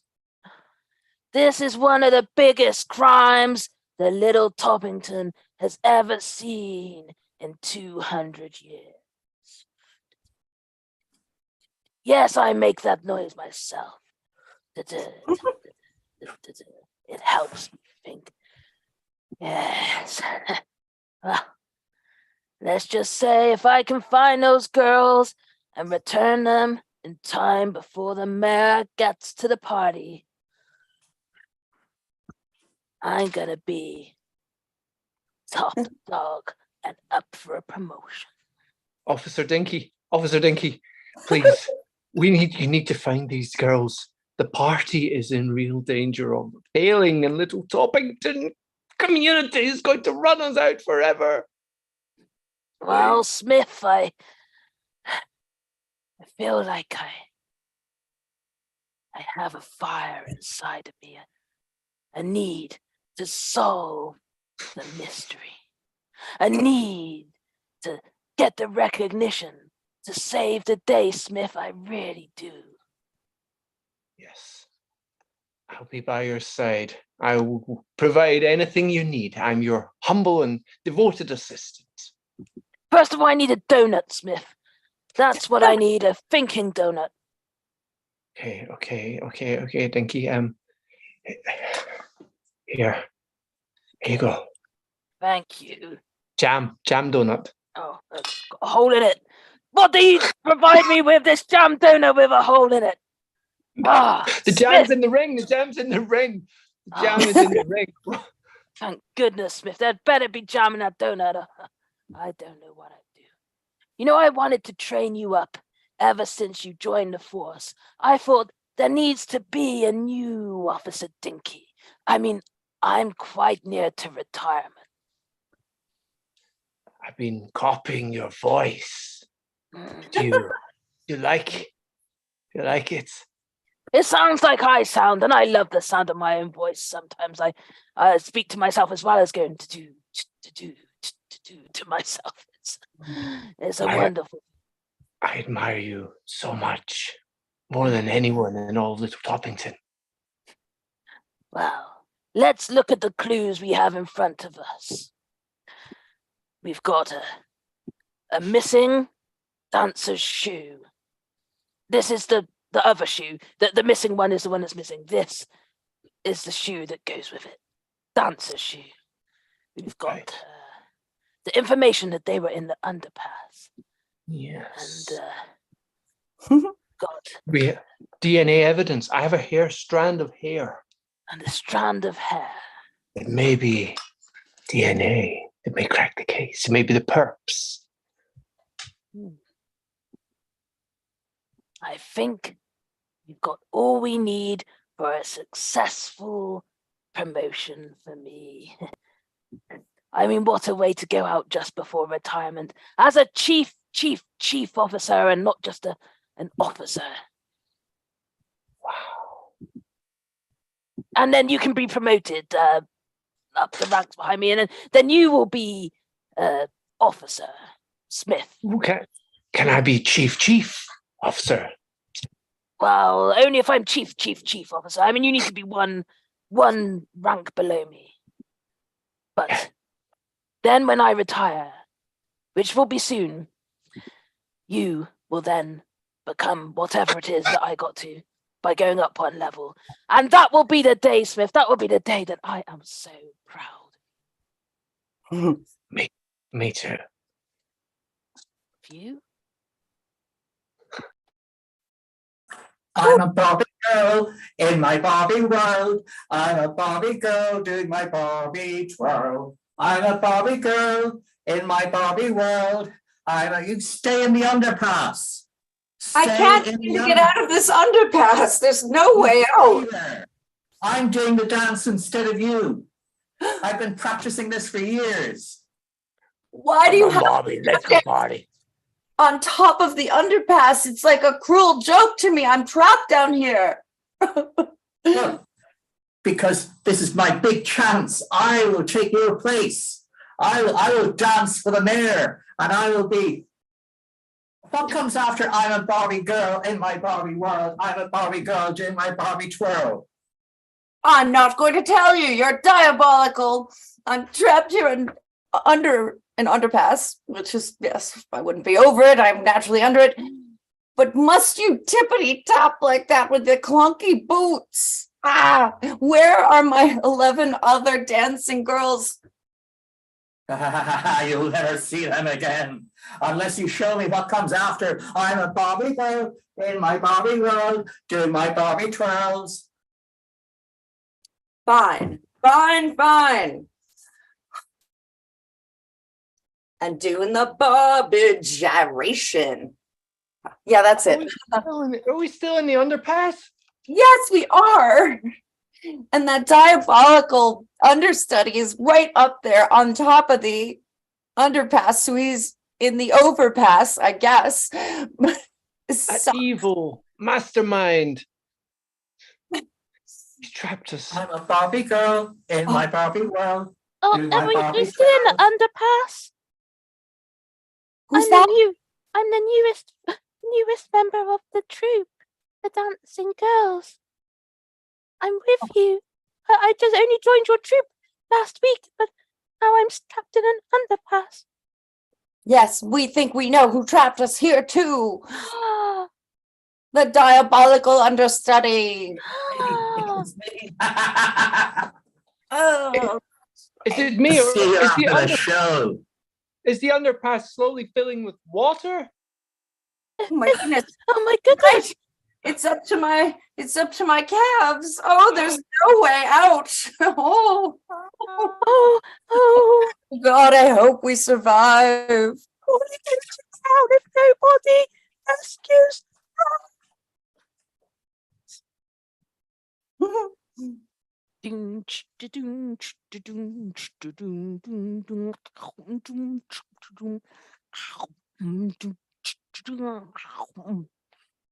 Wonderful donuts. Wonderful donuts, Smith. Thanks, Dinky. Now, let's see. We've looked at the evidence. We got the shoe, dancer shoe. You got the fact that they're at an underpass. And there's not too many of those in Little Toddington. In fact, in the 200 years of the existence of Little Toddington, only 3 underpasses were built. That narrows down our search. And then we got the DNA. Yeah, I mean, it should only take about 3 hours to check all 3 underpasses. And the crime will be solved, surely. Then we'll have the dancing girls back ready in time for the mayor to come to the party. Apart from the party starts in 2 minutes and 59. 2 hours and 59 minutes, sorry. Get my watch. We haven't got time to check all 3 underpasses and get the girls back to the party in time. Damn it. We're gonna have to go with the other evidence. Okay, let's not check the underpasses. Let's concentrate on the shoe. Yes. What does it smell like? What is disgusting? Oh my God. We haven't seen a shoe like that in some time. No, this shoe, it's been worn on the inside. It has the tap of the tap dancing shoe. It has the middle bit of a ballet shoe, and it has the top bit of a jazz shoe. It's an all-round shoe. It's a dancer's shoe. How do you do it? How do you do it? So good. I'm looking at the sizing. That's the next thing. Size. This shoe looks like a size 9 shoe. Really? Perhaps we should go to the local shoe shop and make inquiry. That's going to be the quickest way to find out what happened to those girls. Come on.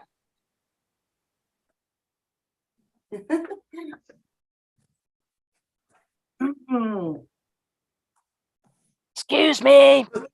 Yes, can I interest you in a shoe? I've got a shoe here. I've got another shoe here. Would you like to buy my shoe? We're interested, Mr. Shoe, in discovering who has committed a crime. What are your top? We need to know. Yes, what shoes have you sold recently? Mr. Shoe, don't lie to us. Sorry. Shoes, do not abuse me. Do not abuse me. I've only ever sold one shoe. Well, 2 shoes, really. It's a pair of shoes because they come in 2s. I have only ever sold 2 shoes. That was 1 pair because there's 2 shoes in the pair. So I have only ever sold 2 shoes. They were dancing shoes. That sounds like the words of a liar. Yes, No, you can kill all of your face. Please don't. I have time. I have a family. Don't abuse me. I am a humble shoemaker. I have only ever sold 2 shoes. Let's give him a going over, Dinky. Let's do some damage. Yeah, let me just take some shoes from the shelf and this could. There we go. No. Ruin this display. I'm going to take this 10% off sign and change it to 20%. See, this is the sort of thing we can do because we're the police. I've only ever sold 1 shoe. Well, that's 2 shoes. There were a pair. You said before, and I said you were lying. Mr. Shoe, please be honest with us. They were size 9. They were both size 9. The left one and the right one, because they come together. They're a pair. There's 2 shoes. I only sold 1 pair, and there were 2 shoes, a left one and a right one. And I sold both of them, and they were size 9. Were they tap dancing shoes? They weren't tap dancing while I was watching, but they were the kind of shoes that a tap dancer might wear. And with a ballet section and a jazz section included in the shoes. It was a very unique. I basically did it. Was it this shoe? I should have just showed you this to begin with. Why didn't you show me that shoe? That's a size 9 all-round dancing shoe. Yes, I needed to ensure you weren't lying first, and luckily, you weren't. I wasn't. I told you I've only sold 2 shoes in my life.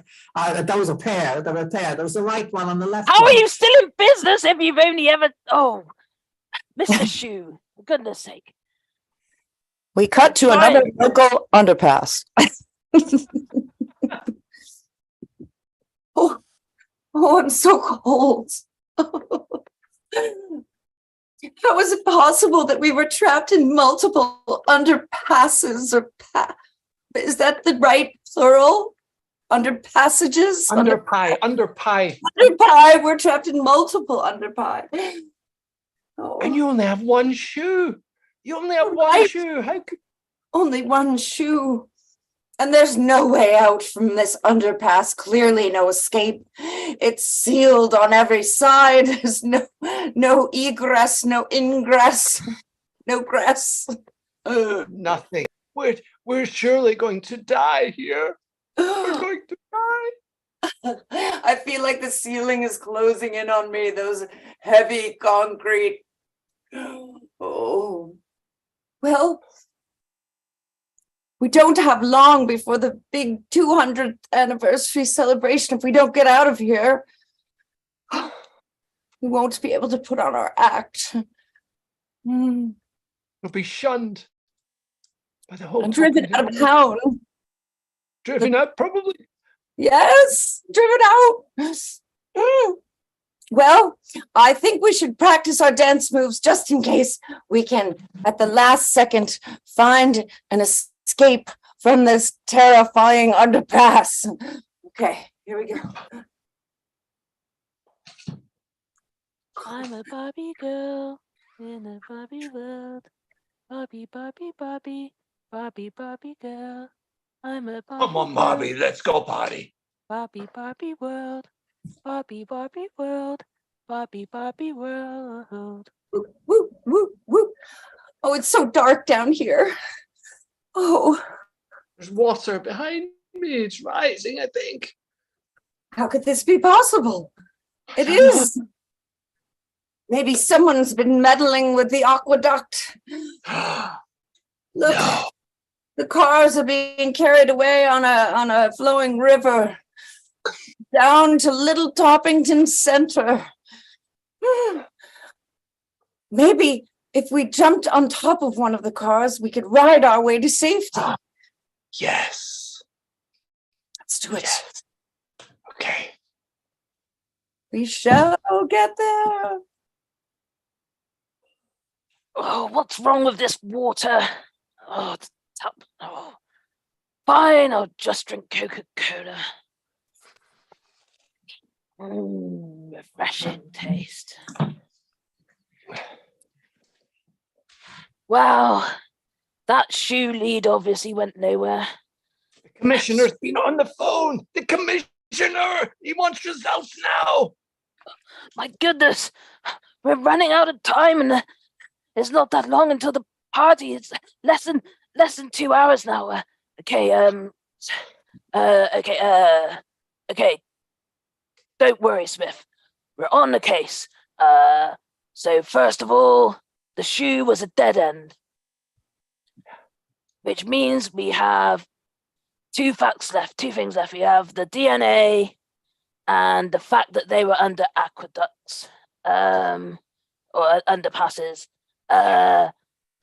Something's going on with the water. It doesn't seem to be coming out of the taps. Oh, anyway, let me just say, we're gonna have to go the next most obvious route.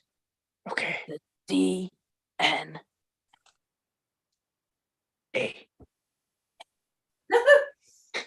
Let's go to the lab. Do we need to go to the lab? I think we should. You know, Smith, I'm glad that I taught you all that I knew. DNA belongs at a lab. You're gonna make a great chief, one step lower than me officer until I retire soon, in which case you make a great chief officer. The lab.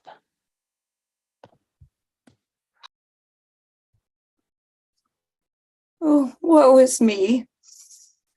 Where are my fellow dancing girls? This is terrible. Oh.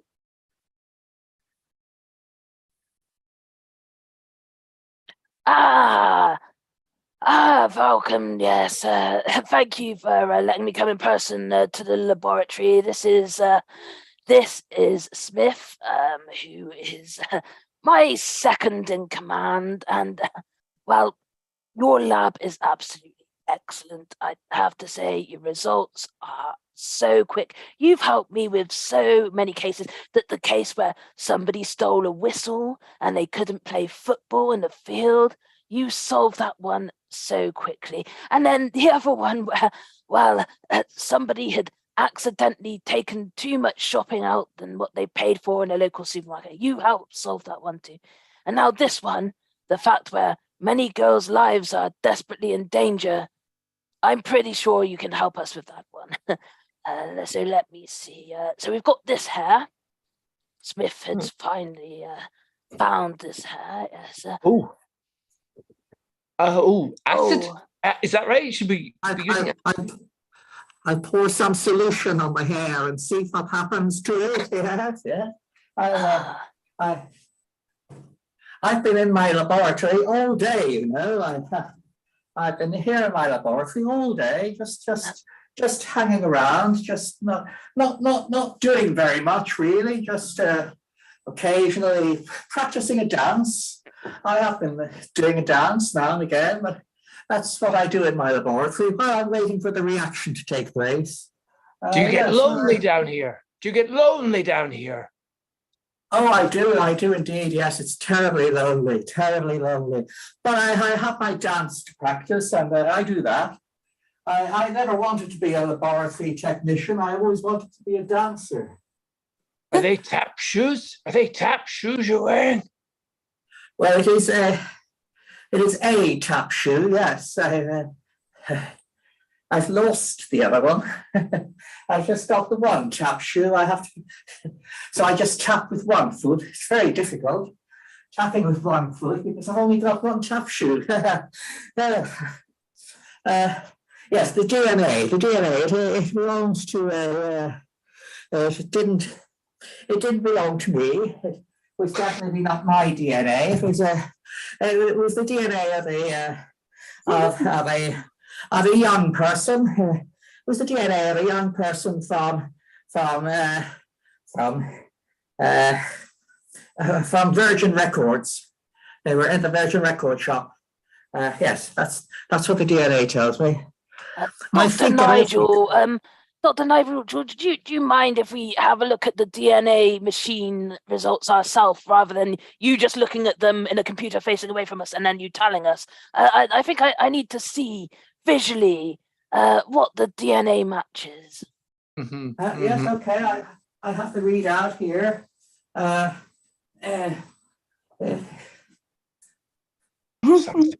Something strange here, Dinky. I think Dr. Nigel is taking quite a There's the readout. Wasn't me. It wasn't me. That's the way it is. It was printed out like that. It wasn't me. Dr. Nigel, that is a highly unusual way for DNA to appear, for it actually to spell something. Usually I know it's a load of lines and some dots and some lines, but for it to actually say it wasn't me, I feel as though maybe the evidence has been tampered with. There's no possibility of tampering with evidence. You're a ranking police officer. You're not and you're a junior ranking police officer, and you're in no position to tell me how to do my job. I did the Don't speak to Dinky like that. Don't speak to Dinky. Nobody speaks to Dinky like that. You told me you were a ranking police officer, and he was a bigger ranker than you. I am a highly high. I'm highly ranking up the scale of ranking, and Smith here is slightly below in the rankings, but do not be up the rankings when I get the permission for solving this case, and then also that Smith will be a higher ranker at that point. Right. But can I ask you something? You know this tap shoe you speak of? Could I have it back? I mean, could I have it? Just a test. I want to test it. Dr. Nigel, if your equipment is malfunctioning and DNA is spelling out it wasn't me, what's to say that you won't take everything in this shoe and manipulate the results. Yeah. Manipulate? Dr. Nigel, you're acting highly suspicious. Yeah. Me? Suspicious? Yeah. Manipulate? It's not me who's the ranker. You're the ranker. Can we arrest him? Dinky, can we arrest? I want to arrest him. Oh, I want to arrest him so bad. But unfortunately, he's the only science person in the whole of Little Toppington. At school, the children never took to science. They always preferred dancing. That's how we ended up with so many dancers in Little Toppington. It was to do with the education system. Just this one scientist, the only person who could possibly do the DNA tests on this shoe. I guess we're stuck with you, Dr. Nigel. Okay, Indeed, here's the shoe. All right, thank you. We'll be watching you very carefully. In fact, no, let's watch you right now. Yes. All right. Let's watch as you test the DNA of the shoe.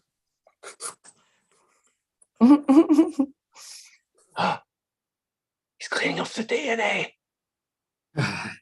Is this part of the process, Dr. Nigel? It must be. Yes, it's printing out something now. It's printing out something. It's printing out. Wait for the printout, see what it says. Hopefully it says something more sensible than the last. There it is. I'm a Barbie girl.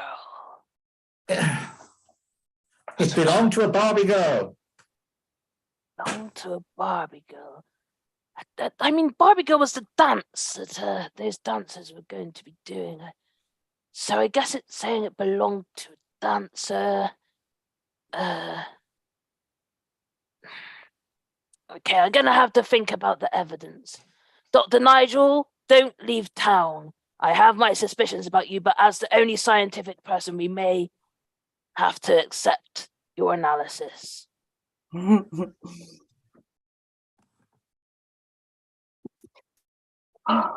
Thank God, I got the hot dogs, the spicy hot dogs, thank God. Oh, I had to round up every hog in town, slaughter them myself, and eviscerate them, put it into the grinder, make the dogs, and then I had to fashion my own spicy sauce, but I did it. Here they are.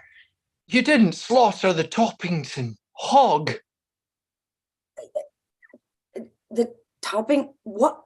There was the one. mayor's mascot. The mayor's mascot. I slaughtered every hog. I had to. I needed it. I needed the meat. God, no. Oh no. Was the hog sentient? It did plead its life at the last second. Oh. Well, okay. It's okay. We can fix this. Yes, we can fix this. We need to leave town. All right, the hog was very eloquent. Perhaps you could dress up in a hog costume and pretend to be the hog. Yes. Yes, good. Oh, good. Yes, good. The mayor will be very pleased. Now, celebration is imminent. Got the dogs. Do that again. No, like this. Guilty. Yeah, good. You look just like him. God, now I really regret the way that the creature pled for its life. I was like, I thought I was hallucinating. It was like, please don't butcher me. The Toppington hog. Is that why there's a statue of a hog in the dance? God. Yes.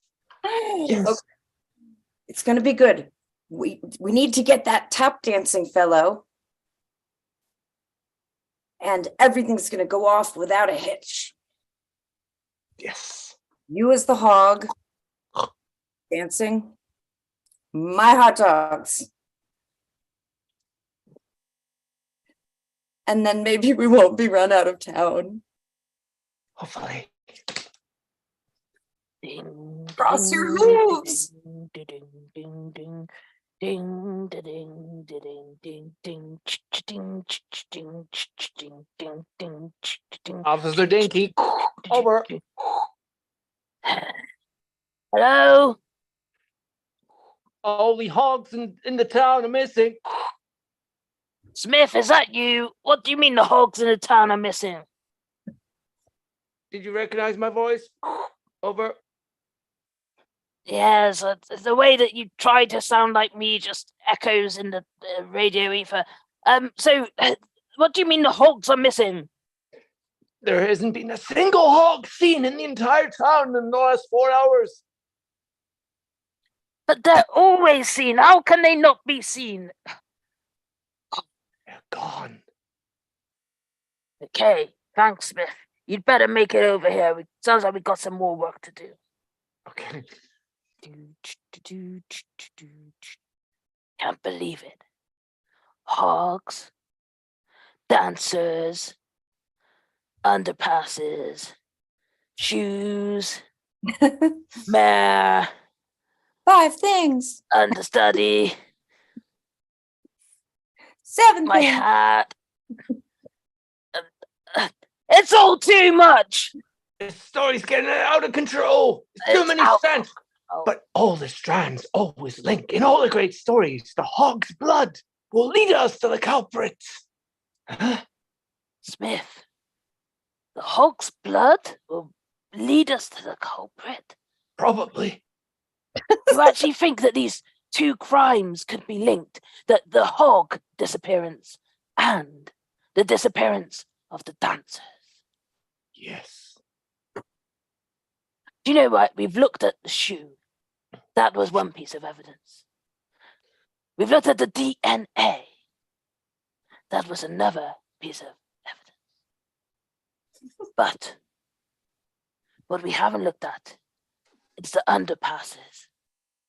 And now you've said that about the link of the way the hogs could be linked to the underpasses. Hog underpass. One of the 3 underpasses named after things from this town. Hog underpass, I think. We must head there now. The mayor will be coming soon to the party. You're a genius. Genius. To the underpass. Oh dear. I really shouldn't have worn a skirt of this color. Oh, unfortunate.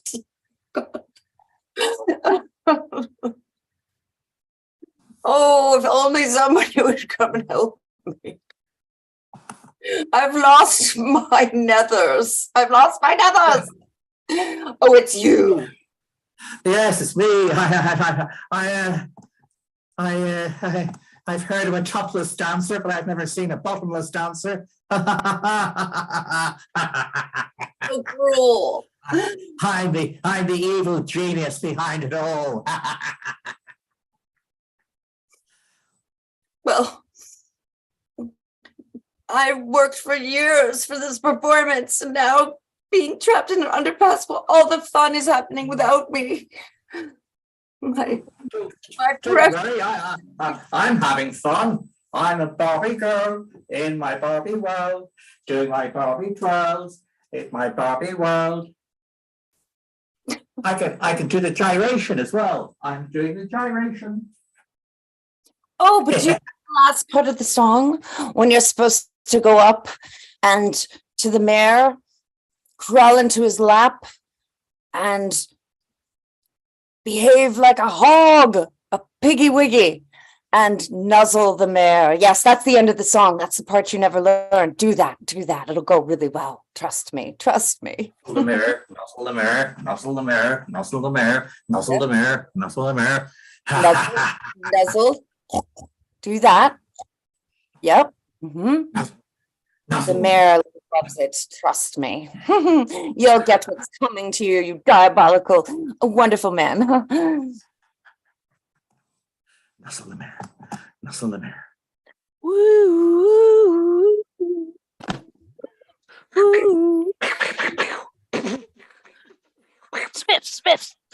Stop pretending to shoot things. We're gonna have to save those bullets for real criminals. And I think we're gonna catch one when we get to the Hog Underpass. And look, there seems to be water. Lots of it. Right by the underpass.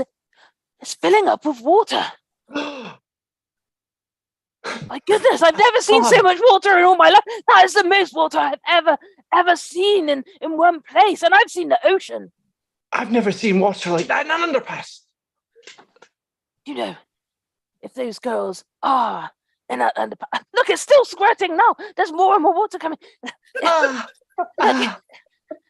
Oh, I mean, if those girls are underneath that underpass, then surely they'll be drowned if we don't get there on time. Dinky, drive the car straight into the underpass. We grab the people, pull them into the car, and we drive off. If only this car could go underwater, I'm afraid. It's a standard police car. No, if we drive straight in, I'm afraid, Smith, we're going to be stuck in the underpass too. We need to be a bit more, use some of this, Dinky.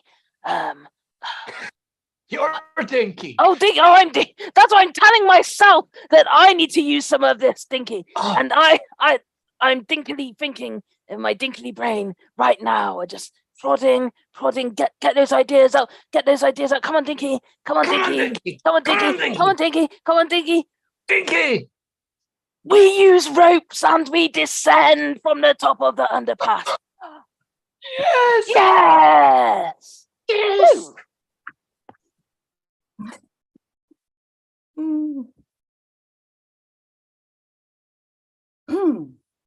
Well, Ding ding ding ding ding ding ding ding ding.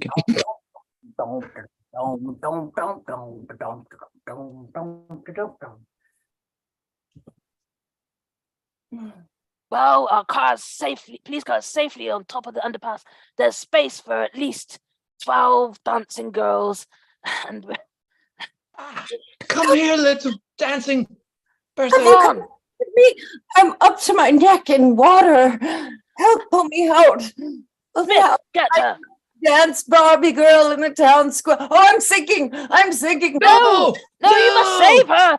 No, Dinky. Think of some. No, she's gone. We haven't saved her. But there's 11 left. There's 11 left. We must get some of the other ones. Another dancing girl. Come on, get her. Come on, Smith. Dad. Oh no, the way. Smith, how can you lose two of the dancing girls? Dinky. Grab. I'd help you if I can, but I've eaten too many donuts. It's affected my physical fitness. You're the only one who can save them, and well, at least we've got 10 dancing girls. We can save some of them. Flex your muscles, Smith. Let's see some of that. Yeah, that's it. Look, there's another one. Come here. Oh no, there's something down here under the water. Whoa, Smith! I hear. Stand on them. What? Oh, for goodness sake, Smith! Oh no! Oh. Smith, how many dancing girls are left? Come on, Dinky. 9! If there were 12 originally and 3 have died, there are 9 dancing girls left. Surely you have to save some of them. Come on. Okay. I'm gonna bail out the underpass. I've been under this underpass for so long. I'm starving. I have nothing to. Oh, I'm wasting away. I'm dying. Oh, I have a pot noodle. She hasn't. Oh, Smith, that's 4 dead. There's literally only 8 dancing girls left. This is brutal. This is a trauma. I'm being traumatized. Look, Smith, come on, please, just try and save the remaining ones, please. Okay, grab my hat. They can grab my hat. I can't see. Grab my hat. Where is it? The darkness passes. Almost here. Left behind. Where are you? Here. Oh, Smith Butterfingers! How could you let that slip through your hand? You practically had her. Oh my goodness! There's how many dancing girls? Is that seven dancing girls left or something? Come on, think. 7 dancing girls left. You have to save some of them. Let's leave them. Is this too dramatic? I'm gonna have PTSD for months.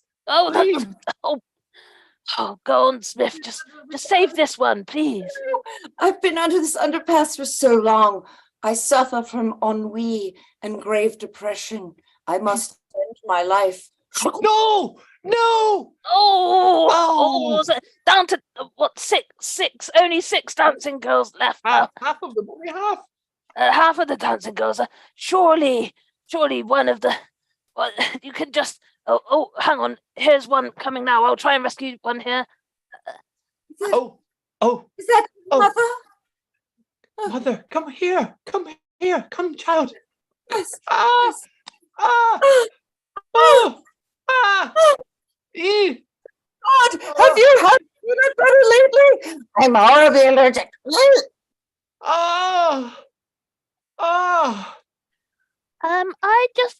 Please rescue me. I'm the newest troop.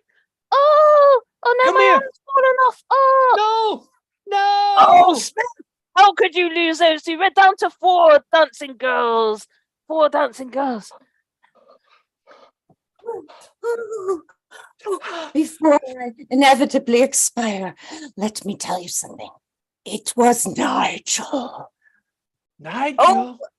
I wish I'd taken swimming lessons. Oh no, there's another one. There's only 3 dancing girls left, but we've solved the mystery. It was Dr. Nigel. No wonder he was having all Nigel those Nicholas.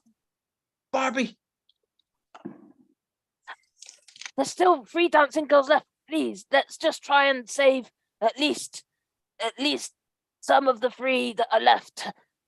Dinky, I think we should cover up this massacre. We're going to be in trouble. No, I'm going to get a promotion out of this. We'll say we saved them in bravery. Only 3 left. Come on. Okay. I'm feeling lucky. Come on. Let's stop sweating. Your hands are getting greasy. Hey. Grab my hand. I'm just I'm new to Little Toppington. I just thought I'd check out the sites. You don't dance? Oh God, no! I'm the worst. No, you don't want to see me dance. Let that one go, Smith. Let that one go. It's a lot of. Okay, love your town. It's great. I heard there's gonna be a big celebration soon. I'll be there. See ya. Oh look, the final 3 are all just trying to grab your hand at the same time. Please, Smith. Rescue them. Take their 3 hands. No, I can't. You've dropped them all. Oh, well, better climb back up the rope, back in the police car. It's going to be an awkward journey. I don't know how we're going to explain this to HQ. I need to lie down. Not for too long. We've got a party to get to.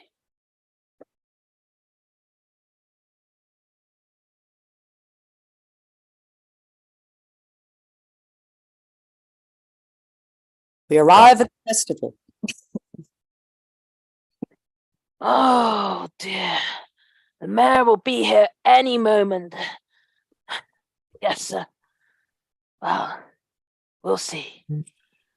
We'll see what'll happen. The mayor will get here. There's a hog roast. What? That's the hog.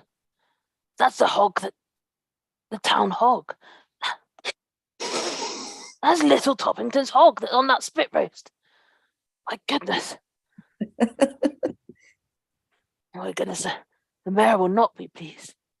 And all of the dancers, they're all dead. How are they going to perform now? The mayor's not going to be pleased about that either. God, we have to pull something together, Smith. Pull something together. Think, Dinky, think, Dinky, think, Dinky, think, Dinky. Well, luckily, I think I heard someone coming. It sounds like Dr. Nigel.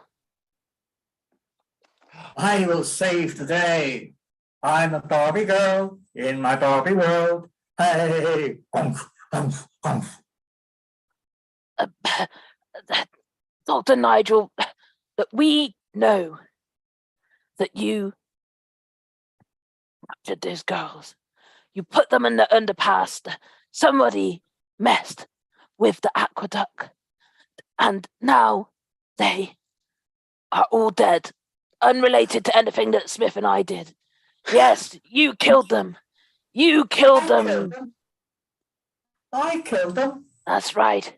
You put them under some underpasses. That there was water coming in from an aqueduct there. They're all gone. Every single one. I'll have to do the sad Barbie dance then. You'll be doing more than a sad Barbie dance in prison. In prison? Yes. But it was your fault. You threw them in the water. No. Our word goes against anyone else's. Oh no, the mayor is coming soon. Let's. I'll go and stand out of the way. Get ready for the mayor's arrival, and there'll have to be some dancing. Everyone shall have to dance. Here I am, ready for the party, the celebration of 200 years of Little Toppington. I'm looking forward to seeing the dancing girls. I'm the dancing girl. I'm taking the place. I am the understudy for the dancing girls. I'm a babu. May I dance, Mr. Mayor? Oh, please do, please. I'm a Barbie girl in my Barbie world, doing my Barbie twirls in my Barbie world. I can do my gyrations. Can I sit on your knee, Mr. Mayor? I like to sit on your knee and. Do you know, I find this terribly pleasing. So pleasing that, oh, thank you. Oh, this is Order, Mr. Mayor. Oh, look at the slice of hog. Yes, I would love to have a slice of hog. Do you know, but... Oh, this is... Sit on your knee, Mr. Mayor. I like to sit on your knee and. You're talking to me? Do you know, I find this terribly pleasing. So pleasing that, oh, thank you. Oh, this is... Order, Mr. Mayor. Oh, yeah. Hi A slice of hog. Yes, I would love to have a slice of hog. Oh, there you go. Offered by the city council. Sit on your knee, Mr. Mayor. I like to sit on your knee and. That's that strange echo. Yes. Do you know, this experience is wonderful. This is a sound loop. We are in a sound loop right now. I'm aware of these things. Dr. Fangen is my name.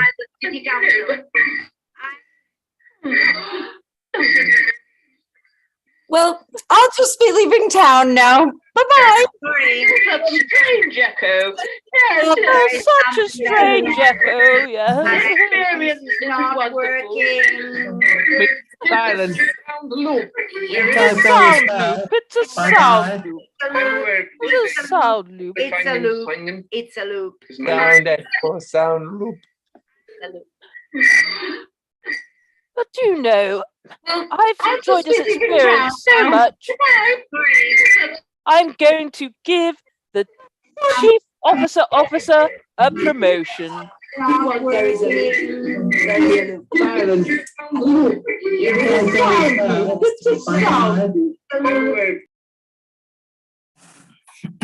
And that's our show. But now we have a chance to meet the actors, hopefully without a sound loop.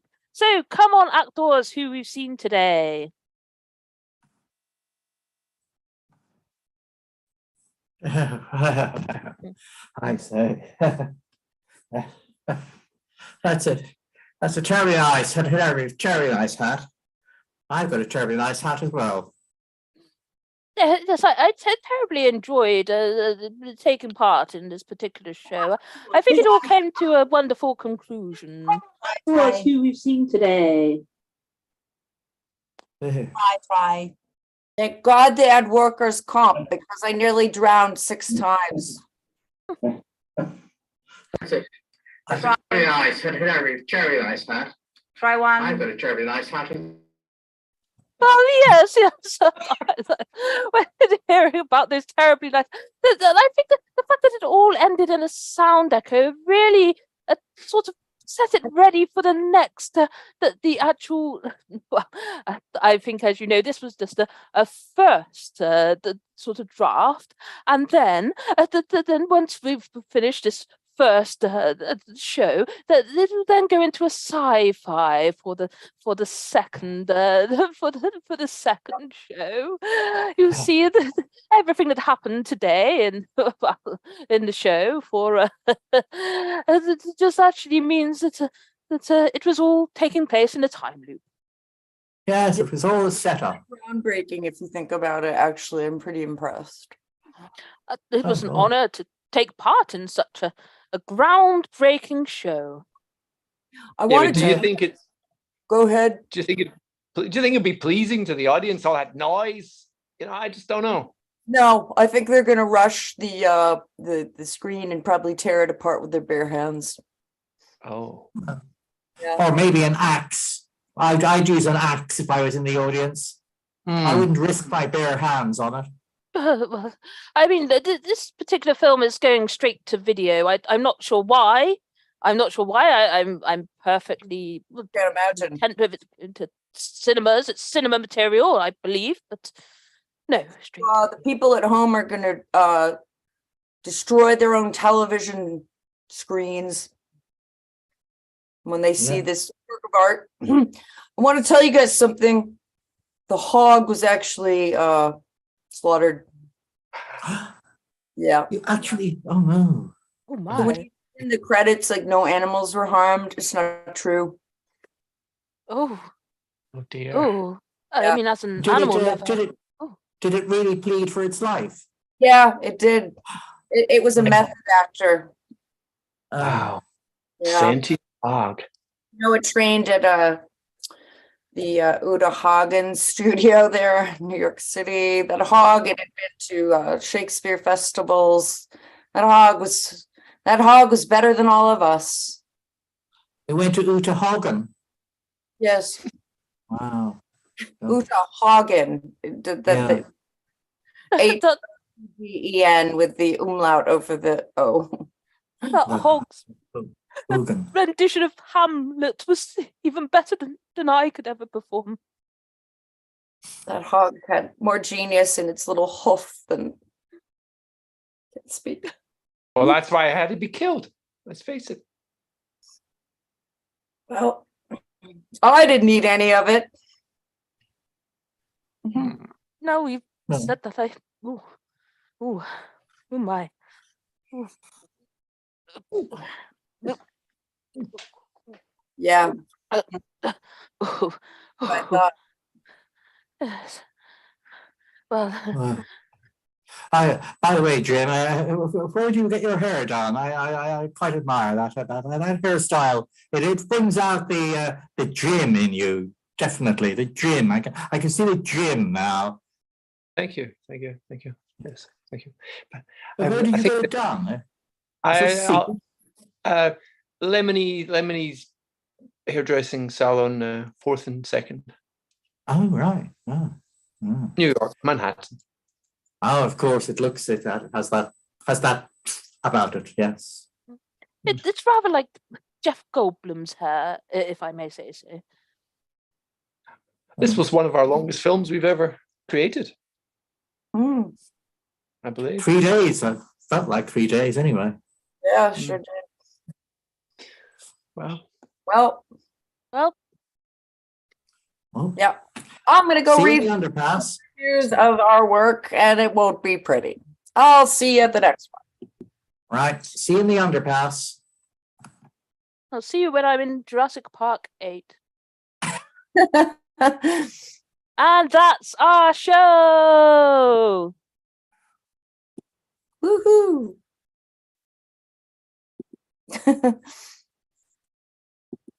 What a wonderful show, as always. I'd love to get to see the behind-the-scenes action from One-Eyed Scouts. Thank you all so much for another wonderful performance. It was more intense than I would say average, which is great. And as always, a wonderful array of modes and costumes, including puppets and backgrounds. Thank you for bringing all of your tools to the online improv space. It's wonderful to see.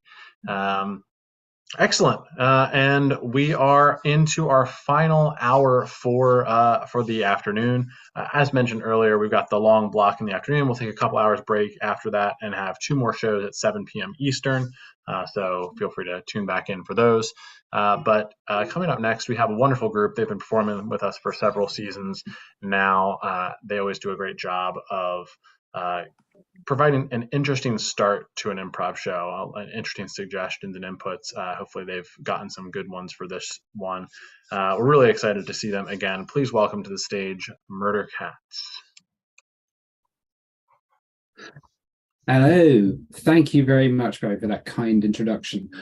We are Murder Cats. We are going to perform a dark story for you this evening. Fair warning right there. Could I have the other 2 cats who are playing with us this evening to come up, please? Oh my. You've grown horns. Cat without the horns, as you arrived first, will you introduce yourself, please? Hello, my name is Babette. I'm from Bochum in Germany. And actually, I don't like Christmas. Would you like to elaborate on why? In Germany, Christmas season starts in September with all the Christmas cookies in the supermarkets, and that's too early for me. Fair enough. Cat number 2, would you like to introduce yourselves? My name is Aner, and I'm from Ramat Sharon, Israel. And I also don't like Christmas, I have to confess. Since you confessed first, otherwise I would have said I love it and said why I love it. But yeah, I'm not gonna lie. Fair enough. Fair enough. I am Robin in the UK, and for the sake of having an opposite point of view, I enjoy Christmas very much, and I actually even watch Christmas rom-coms. So there you go. That might even be the darkest and twisted thing that anyone is going to say over the next 45 minutes. But we're going to find out because we have asked for a suggestion, and the question for the suggestion was, apart from Santa, who visits you on a Christmas morning? Now we have 4 answers to this, and I am going to ask the cat without the horns to give me a number between 1 and 4, and that will be our suggestion for the show. 3. 3. I'm seeing 3. Oh, it's the fire department. And that suggestion is from Kristen Elliott. Thank you, Kristen Elliott. So, the fire department. The fire department.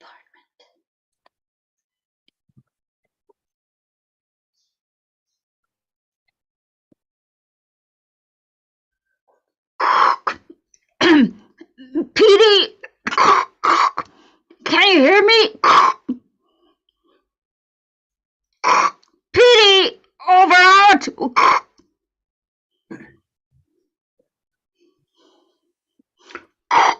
Petey, goddamn, just answer.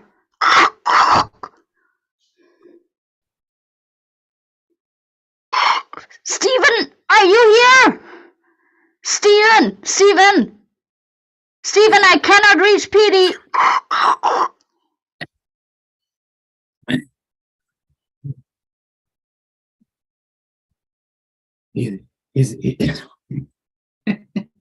He's around somewhere. He's around somewhere. I know that. Stephen, we need help here. Can you come with Petey?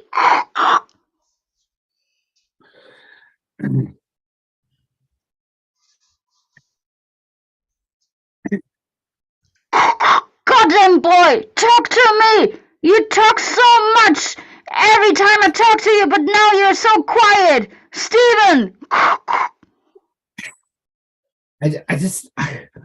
I'm not enjoying these training situations. I've got to say, you're making them very high pressure. You're putting a lot on us, and I find myself like I'm experiencing things for real, and it's very stressful for me. I've even developed a cough, and I just don't feel that it's safe in the workplace. Okay, boys. Okay, we're gonna call the exercise off. God damn it! That's the foreign part I have to work with. Guys, what newbies did you send me? Sorry, Stephen P. Come out here. Come out here. It's called off. It's called off.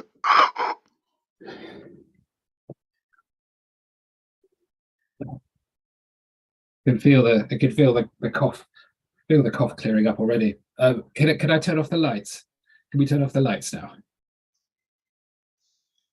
God damn! Can you not think for yourself? I said the exercise is off. You're such a controlling presence. I just feel like I need to take every step by step. That's all. There we go. Oh. It's finished. It's finished. It's okay. She's called it off.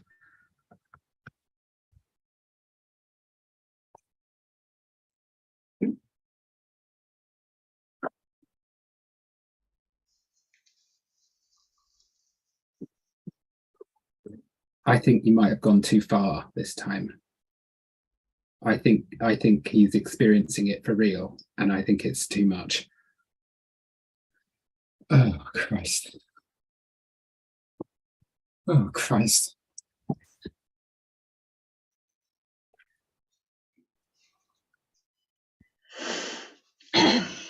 Okay, guys. The upper level asked me to have a little workshop with you guys about safety and responsibility and leadership. And I need to start this workshop with a I'm sorry that I brought you into this very stressful situation that you'll never experience as a real fire department staff member. Is it it's okay to have a drink during this one?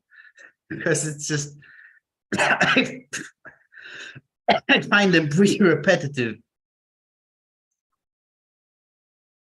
These meetings, I think they're honestly, I feel like we're wasting time with all the meetings and the trainings, and we could be out there doing actual good for people. Pity. Don't get me wrong, but weren't you the person who was overwhelmed by an exercise without real smoke and stating, I quote, "I feel like my lungs collapsed from all the smoke"? I mean, the lights were very intense. In fairness, the lights were very. I mean, I was triggered by the whole thing. You were triggered. It was hard. It was challenging. I died, but I'm better now. I had to perform CPR on him for 5 minutes. Okay. I gave him the kiss of life. There. It's okay to be a sensitive person, even if you're a fire person. A fireman. You know what it's like to wake up to Stephen performing CPR on you? Yes, I know that. I've had to be rescued multiple times during this job. I had the chief officer's tongue in my mouth. I don't think that's how you do CPR. It's normally an open mouth situation. The tongue doesn't normally come into it. There was stuff stuck in my throat. And he had to take it out because his hands were full with people he had to rescue at the same time. He had to take it out with his tongue? I guess it's a strong muscle, but... God!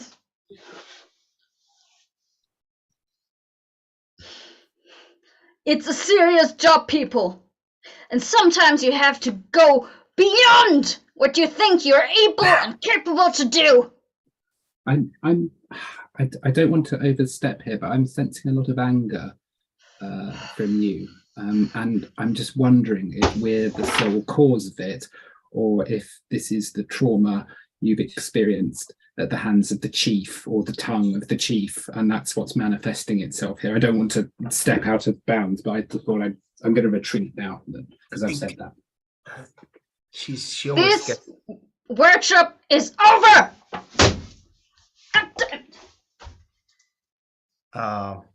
Maybe we should be more gentle with. She always gets like that around the holidays. It's especially since the divorce. I feel like I need to. Yeah. Look, I don't want it to be awkward between us, just because you're just doing your job, and I know that. So Yeah. Okay. Yeah. Good. It's not awkward. There's no awkwardness. No. I mean, no. Yeah, you were just doing your job. I was just doing my job. Yeah.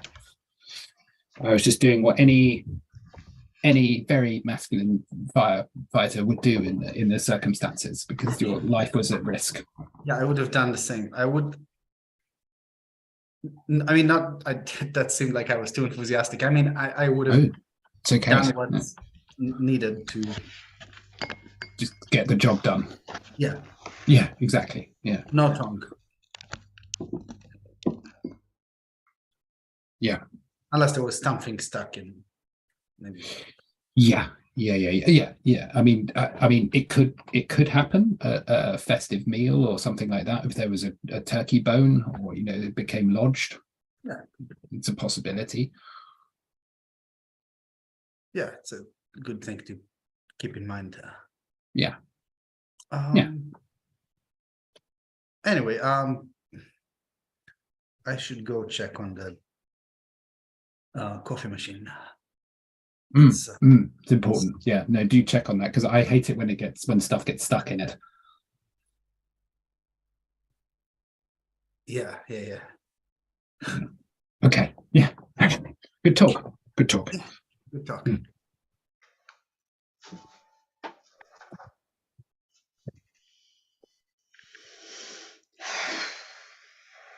I know. I really tried, Chief Officer. Oh? Yeah. But seriously, how stupid are the newbies these years? I just cannot fathom, and it's so stressful. I mean, I've run into burning buildings with people, and I had to carry them out on my back, on my butt, with my little toe, and it didn't stress me out as much as these newbies. That's all. You'll get them like you used to. Men these days, they're all just not. Nobody knows their place anymore. They don't know what it is it's supposed to do. They're incapable of listening. Everybody has ADHD because of their little devices and gizmos, and want coffee at 9 o'clock every day. Yeah, it's like they deserve it. No, when I was in firefighter academy 37 years ago, we didn't have coffee. We were lucky to have clean water. We didn't. In emergency cases, when we felt like we were dehydrating, we drank water right out of the water tank of the fire car. Yeah, that was filthy and had parasites in it and so on, but our bodies were strong. They could deal with it. We'd run into a fire and we'd come out carrying cats and children and anything that needed to be carried. And now I don't know if they'd even, you saw how Peter was in that exercise. It's an exercise and he dies out of smoke inhalation.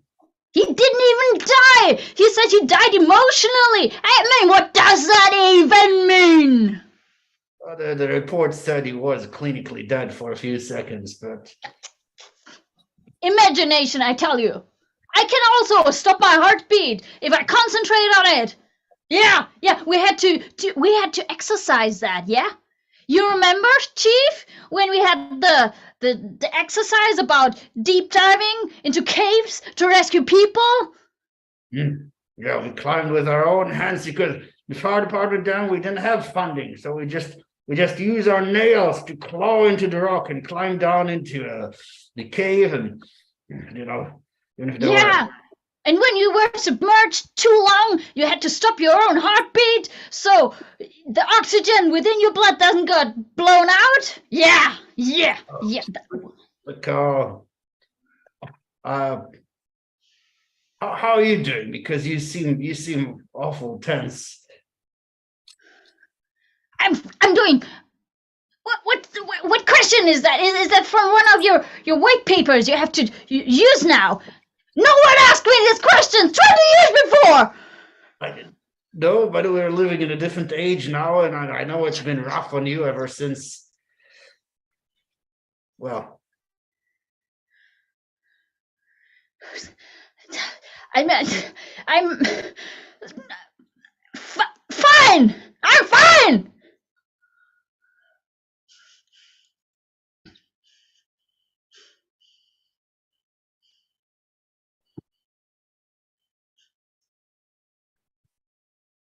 Excuse me, I'm just bringing in the engine oil for you to test today. I presume you'll want to...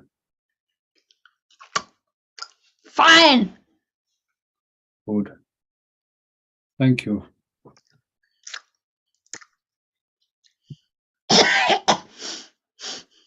That's how you do this job. And there's also the carbon monoxide from the... Thank you.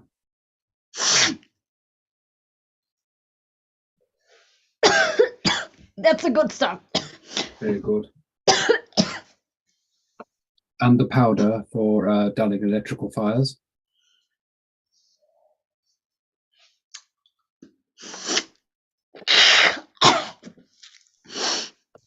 That's not the right one. Thank you. I will correct that immediately. It's so good we have people so strong and so committed and so unflinching to keep us on the correct track. Can you stop the flattery? It's shit. I don't need that shit. We just get shit done here. We get shit done. That's the spirit. That's the spirit.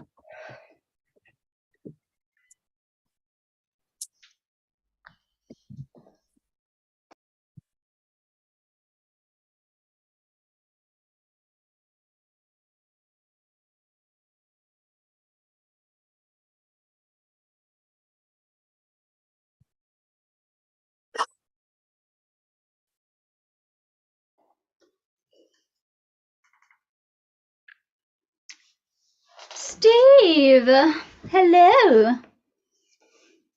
Hello. Oh, you look nervous, my dear.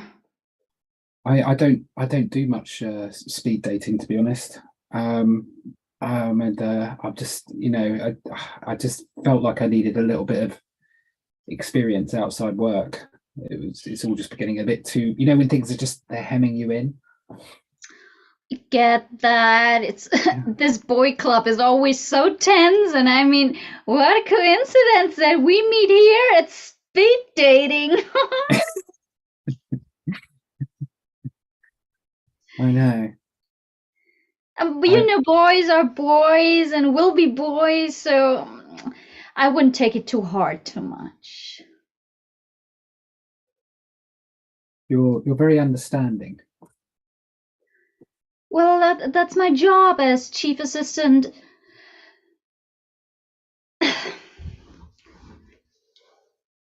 You know, the boys, they won't talk to each other about their feelings.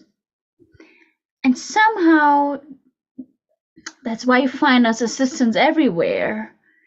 They just open up with some female context.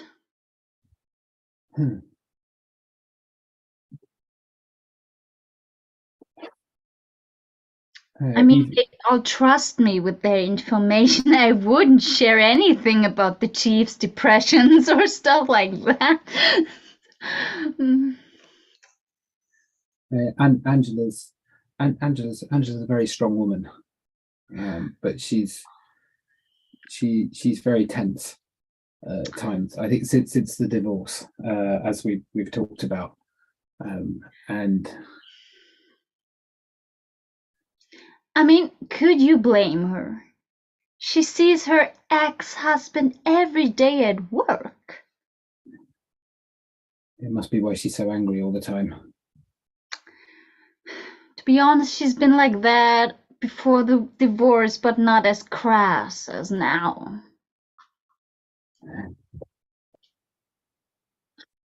I feel like you're pumping me for information, as it were.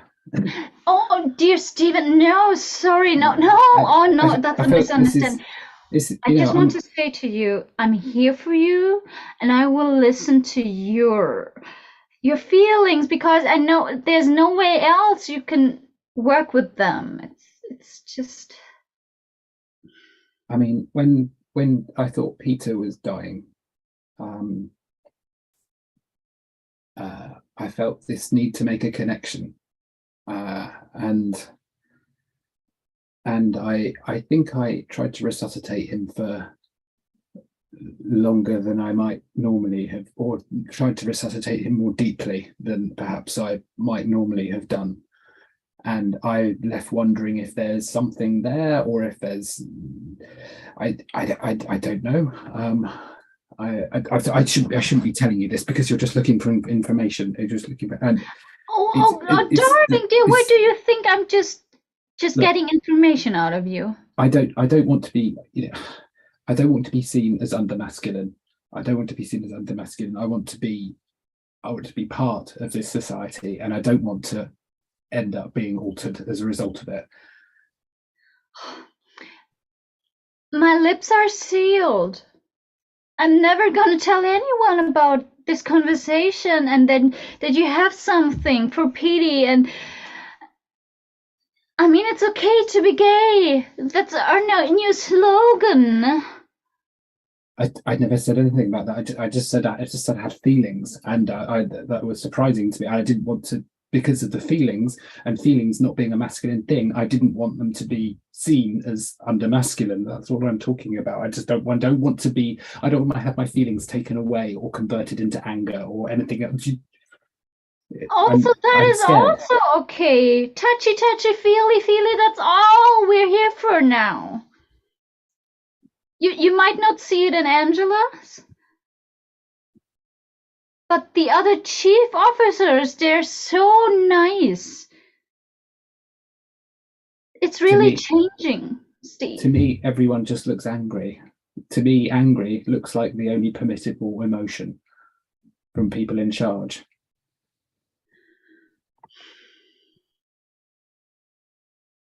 Yeah, okay, it's true. They always have this little fold here between their eyebrows when they're talking. And their voice is somehow raspy. I think that's the end of our time. Oh gosh, Stephen. I'm so sorry that you feel like you cannot feel. Please, everyone, make your way to the next table. Don't keep your next partner waiting. So I don't want to get an electric shock if I stay here too long. Yeah, let's keep. Bye-bye. Oh my gosh, I'm just gonna tell the chief. Oh, hi! Hi, Pity! yeah, you're here. That's, What a coincidence! I guess it's a small town. Yeah. Anyway. How you feeling? Pretty good. I mean, I'm excited for the holidays.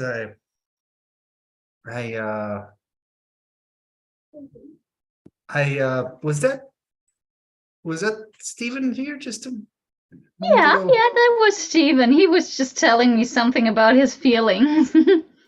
Oh, that's office gossip. Oh no, it's no gossip. It's human connection we all crave, and obviously also Steven craves. Yeah, So I mean, I well, heard. that's why we're all here, right? I mean, otherwise, why would you come to speed dating if not to find real lasting connection? Right, you get it. You get it. Because we all go through stuff and we want to feel supported and loved and just well, we don't necessarily have that in the day-to-day. You know what it's like at the office. True, but it's getting better. I don't know. I feel like I mean, I heard you were dying the other day. I did. Yeah, I wanted to keep it light because it's a speed dating thing. But yeah, I did die last week. I actually died.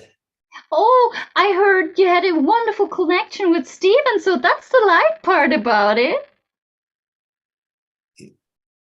He saved my life. Aw. Because they thought I was playing at first, but I was actually dead, and then he gave me CPR, and here I am, just like a new lease in life, and here I am here, just Isn't it wonderful to have the gift of a new life? Yeah. I think sometimes when you've gone through that, I wouldn't recommend it, but you wake up and you see the world through new eyes, And how did you connect with Steven after that? And then he's my partner. Partner? It's been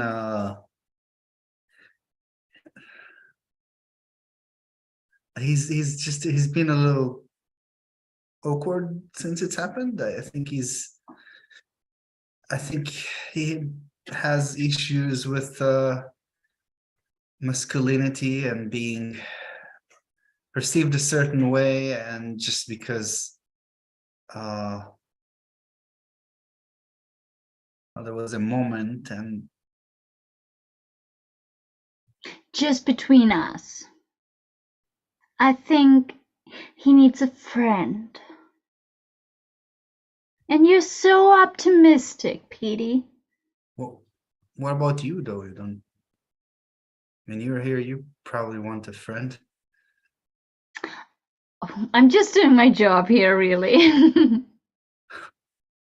And having fun, meeting new people. Yeah, new people. I think they're flashing the light again. It was nice to talk to you, Petey. Remember what I said? Sure. Bye.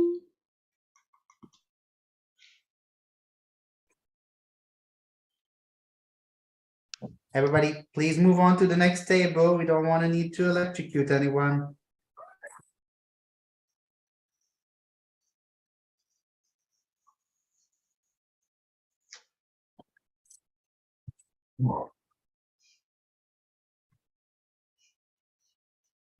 Yeah, no, I'm a firefighter.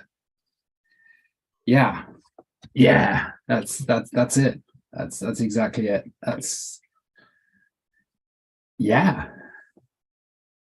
I mean, yeah, you do get friends. You do get friends. You get very close friends. Yeah, but I mean, yeah, it is very competitive as well. It's definitely very competitive. Very, very competitive.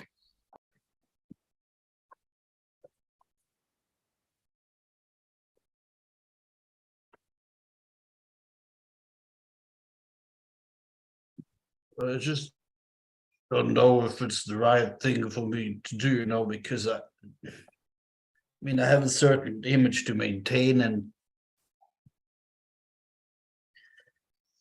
it's not always easy work environment like that where you have responsibilities and things you're responsible to, and people and their feelings. It's a lot to handle, So I appreciate that. I appreciate you letting me just come over and have a nice cup of hot chocolate with whiskey in it. And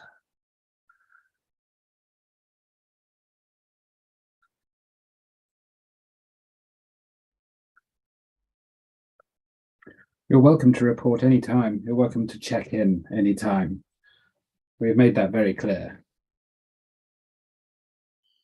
yeah, I just, because it's a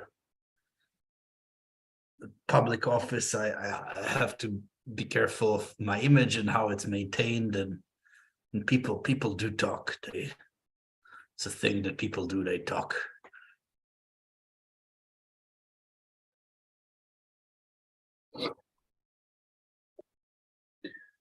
Let's just make sure the conversations are of the right tenor, shall we? I mean, I'm an open book with you. Can you just add a little bit more whiskey to the chocolate? Yeah, that's nice.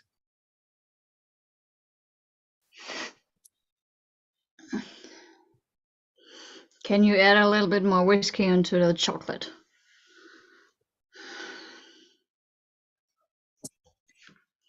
No, I'm not feeling.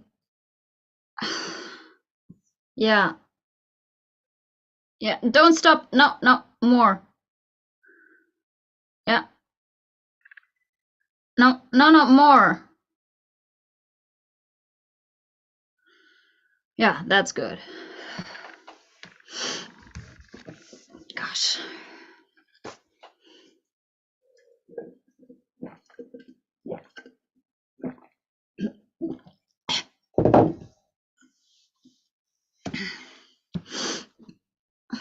Don't look at me like that.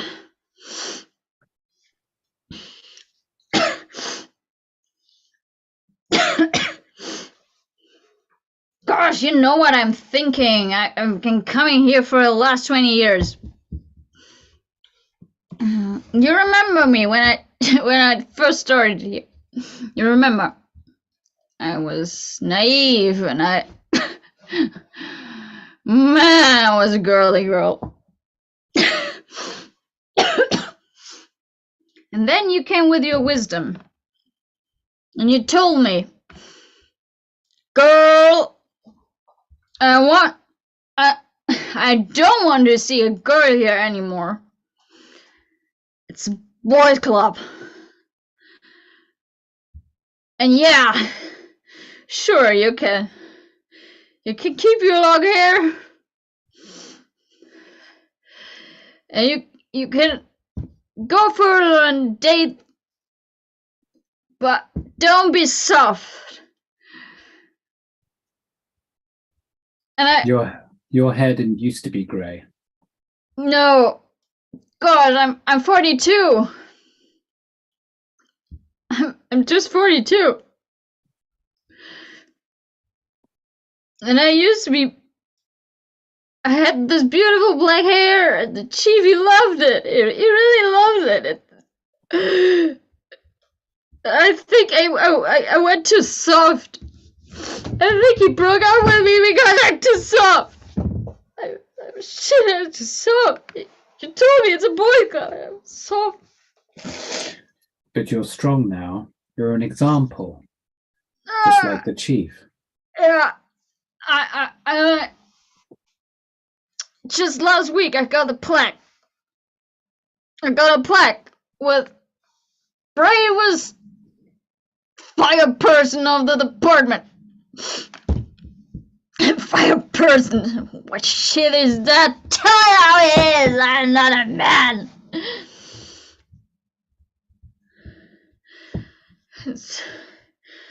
I cried a little. When I got the plaque, I cried a little. I was so fucking proud. And I think they saw it. Do we need to give you a patch? Well, a patch. To alter your emotions, or can you keep them under check yourself? Shit! I've never used a pad before. A patch. Shit! Give me more whiskey and I'm not gonna cry anymore. You know? You're not gonna tell him about this. Yeah? There are some cigars in the back as well, if you'd like to take them with you. That may help. Gonna do that.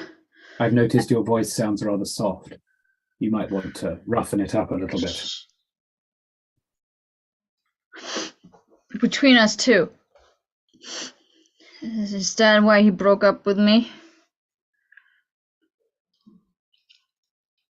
I don't care. I just want to know of interest. It's no feelings. I just want to know because of interest. You did work seem together. a little soft. You did seem a little soft. There were cigars over there. Help yourself. Ma'am, I got your cat off the tree. He's fine. He only scratched me a little bit. Very nice cat. I think he's purring.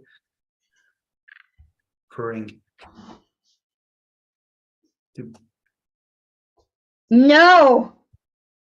You don't want your cat back, ma'am? No.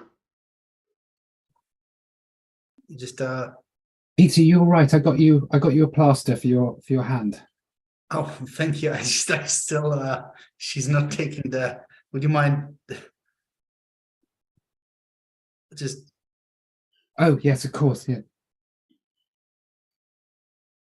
I'm just gonna bite off the end here a little bit. So I hope you don't mind if I get a bit close. There. I hardly felt a thing. You put the cat down there, and then I'm gonna pick it up. But I'm not gonna touch you. You don't need to. I don't have any diseases. It's anyway. There you go. There you go. You okay? He's a firefighter, ma'am. He's okay. Oh. I see he's happy to be here with you again.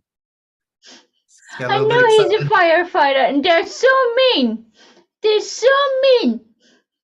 They had to rescue my little purry for 5 times, and they were so mean before. I'm not gonna touch them.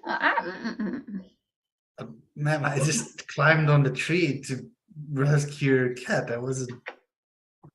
Anyway, I'm glad everything's fine. I hope you have a good Merry Christmas or if you celebrate. If you don't, then happy holidays. Or if you don't celebrate any of the holidays, then just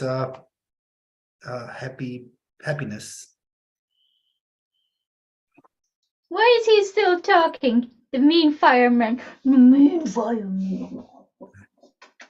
This one is nicer than the others, but he's still weird. You were so kind to her. She reminds me of my dead aunt Greta. She died young. She was just in her early 80s, and she fell down the drain. I mean, because she was fixing her roof, and that's not something that you should do in your early 80s. Mostly, she was very good with her hands, but since her husband died, and I think about that sometimes, like winding up like that alone with just my no good nephew visiting me once every month, and then coming one day to find my dead body on the ground because I fell down and none of the neighbors. Anyway, I'd be there for you. I'd be there for you. If I fell down from the roof, I'd be in the house. I'd be in the house. I'd be there for you. How would you be in my house if? Because we could move in together. We could move in together. We could. I'm tired of not saying this. We could move in together, and we could be together, and we could have feelings together and talk about feelings and just explore them the whole time, and like go to therapy together and have joint group therapy sessions with other people, and just spend all night talking about our feelings, watching the sun go up and the sun go down, and just talk about how we love each other. Love each other. Do you mean that? Do you actually Yes. mean that? Because you were at the speed dating, and there were women there, and I'm not judging you if you could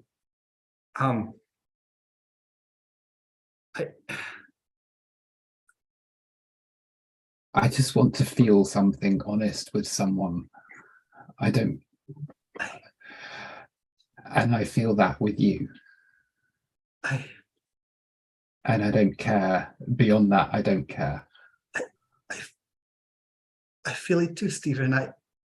When you resuscitated me that day, I woke up. For a moment I felt like please don't laugh at me, okay? I felt like I was Sleeping Beauty, and I'd been asleep for all these years, and I woke up and I was in this fairy tale, and then I woke up and I wasn't in a fairy tale, and I was just in a stupid drill. But you were there, and I can't.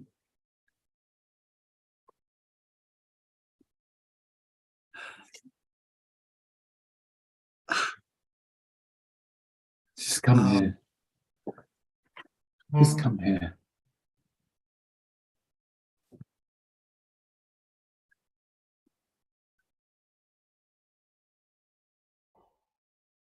Is it okay if I use a little tongue, just in case we encounter something worse? Yeah, just in case something gets stuck.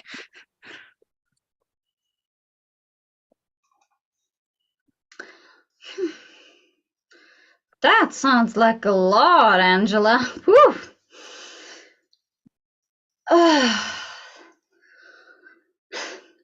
Darling, I'm gonna be honest with you.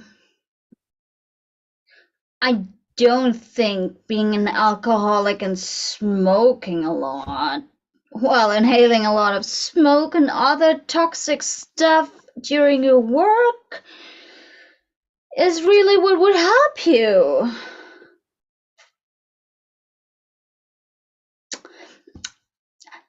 I had the revelation just a few days before. I mean, I don't want to tell too much, but there were two boys. I'm not going to go too much into detail, but I think they were firefighters. And they opened up and had feelings. Yeah. Oh, don't bullshit me with that. I mean, we're in the 21st century. Yeah.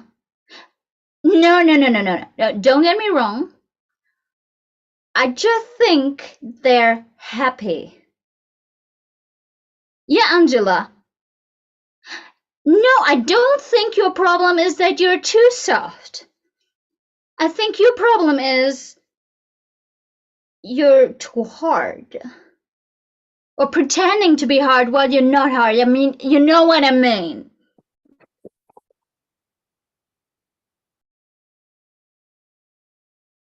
Yeah. Why didn't you talk to your... Oh, hi, Chief. Hi, Chief. Oh, Priscilla, you're here late. yeah, I'm just talking to Angela. Well, while I'm at it, maybe I'm just gonna leave you two here. It's just, see you, bye, Chief.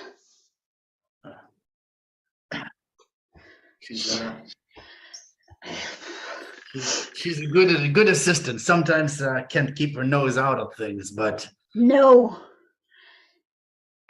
She cannot. are you all right? Do you have something stuck down your throat? I mean, if I say yes, do you think I'm too soft? No, nobody here thinks you're soft. People think you're the hardest thing here, harder than those axes they use to break down doors these days because they're too weak to do it with their own hands. Yeah. Well, I mean, our assistant here, she suggested I sometimes should ask for help and allow myself to be soft. So, would you mind to get the stuff out of there? You know what I mean. You mean because there was this talk at the station that well, people talk about that time where I saved you and Yeah. I mean, it helped a lot back then.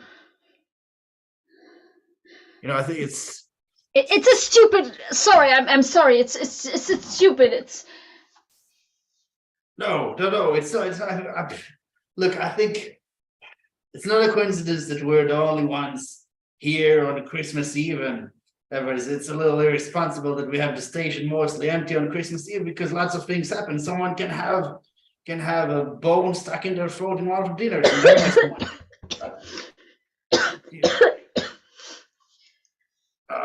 I mean, if it's not too stupid, could you?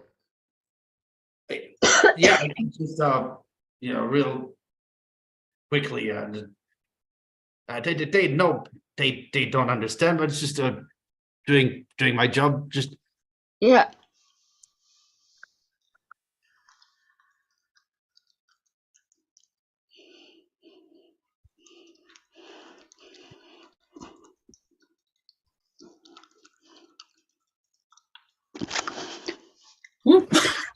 Oh, excuse me.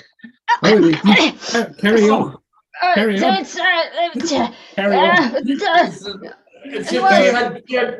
She had a thing stuck down her throat. I was just It's okay. It's okay. It's okay. I get it.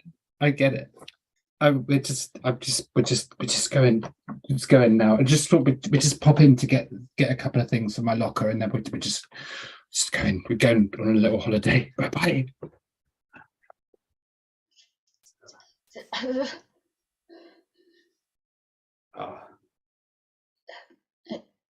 It was nice. Yeah, it felt nice to be helpful and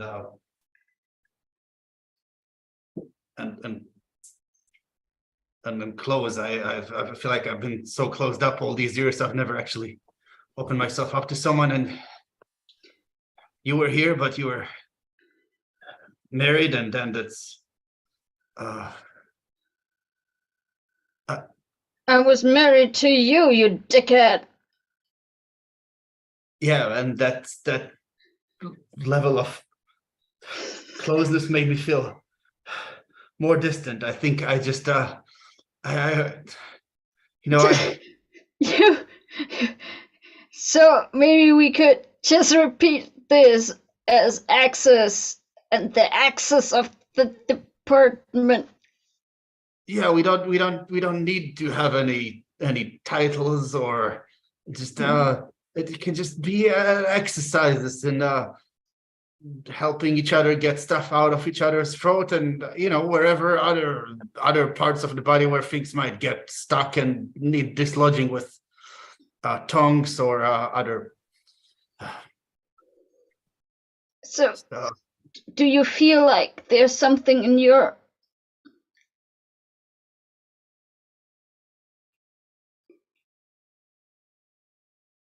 Yeah, yes.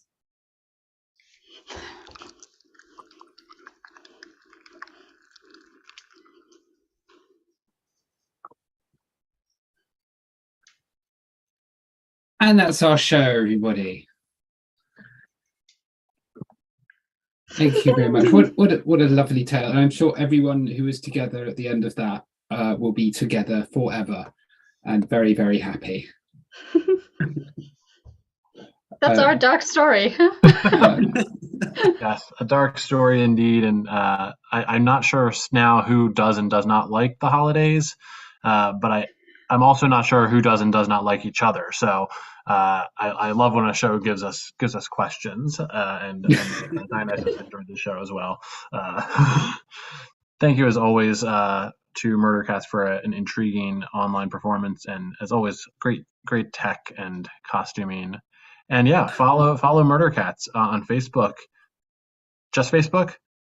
Yes, just Facebook. Great, yeah, perfect. Yeah. At Moider Cats, and we'll see you next time. It's MOIDER, not MURDER.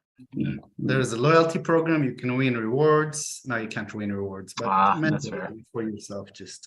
Well, thank you very much, Barry. Always. Thank Thanks you, as Highwire. always.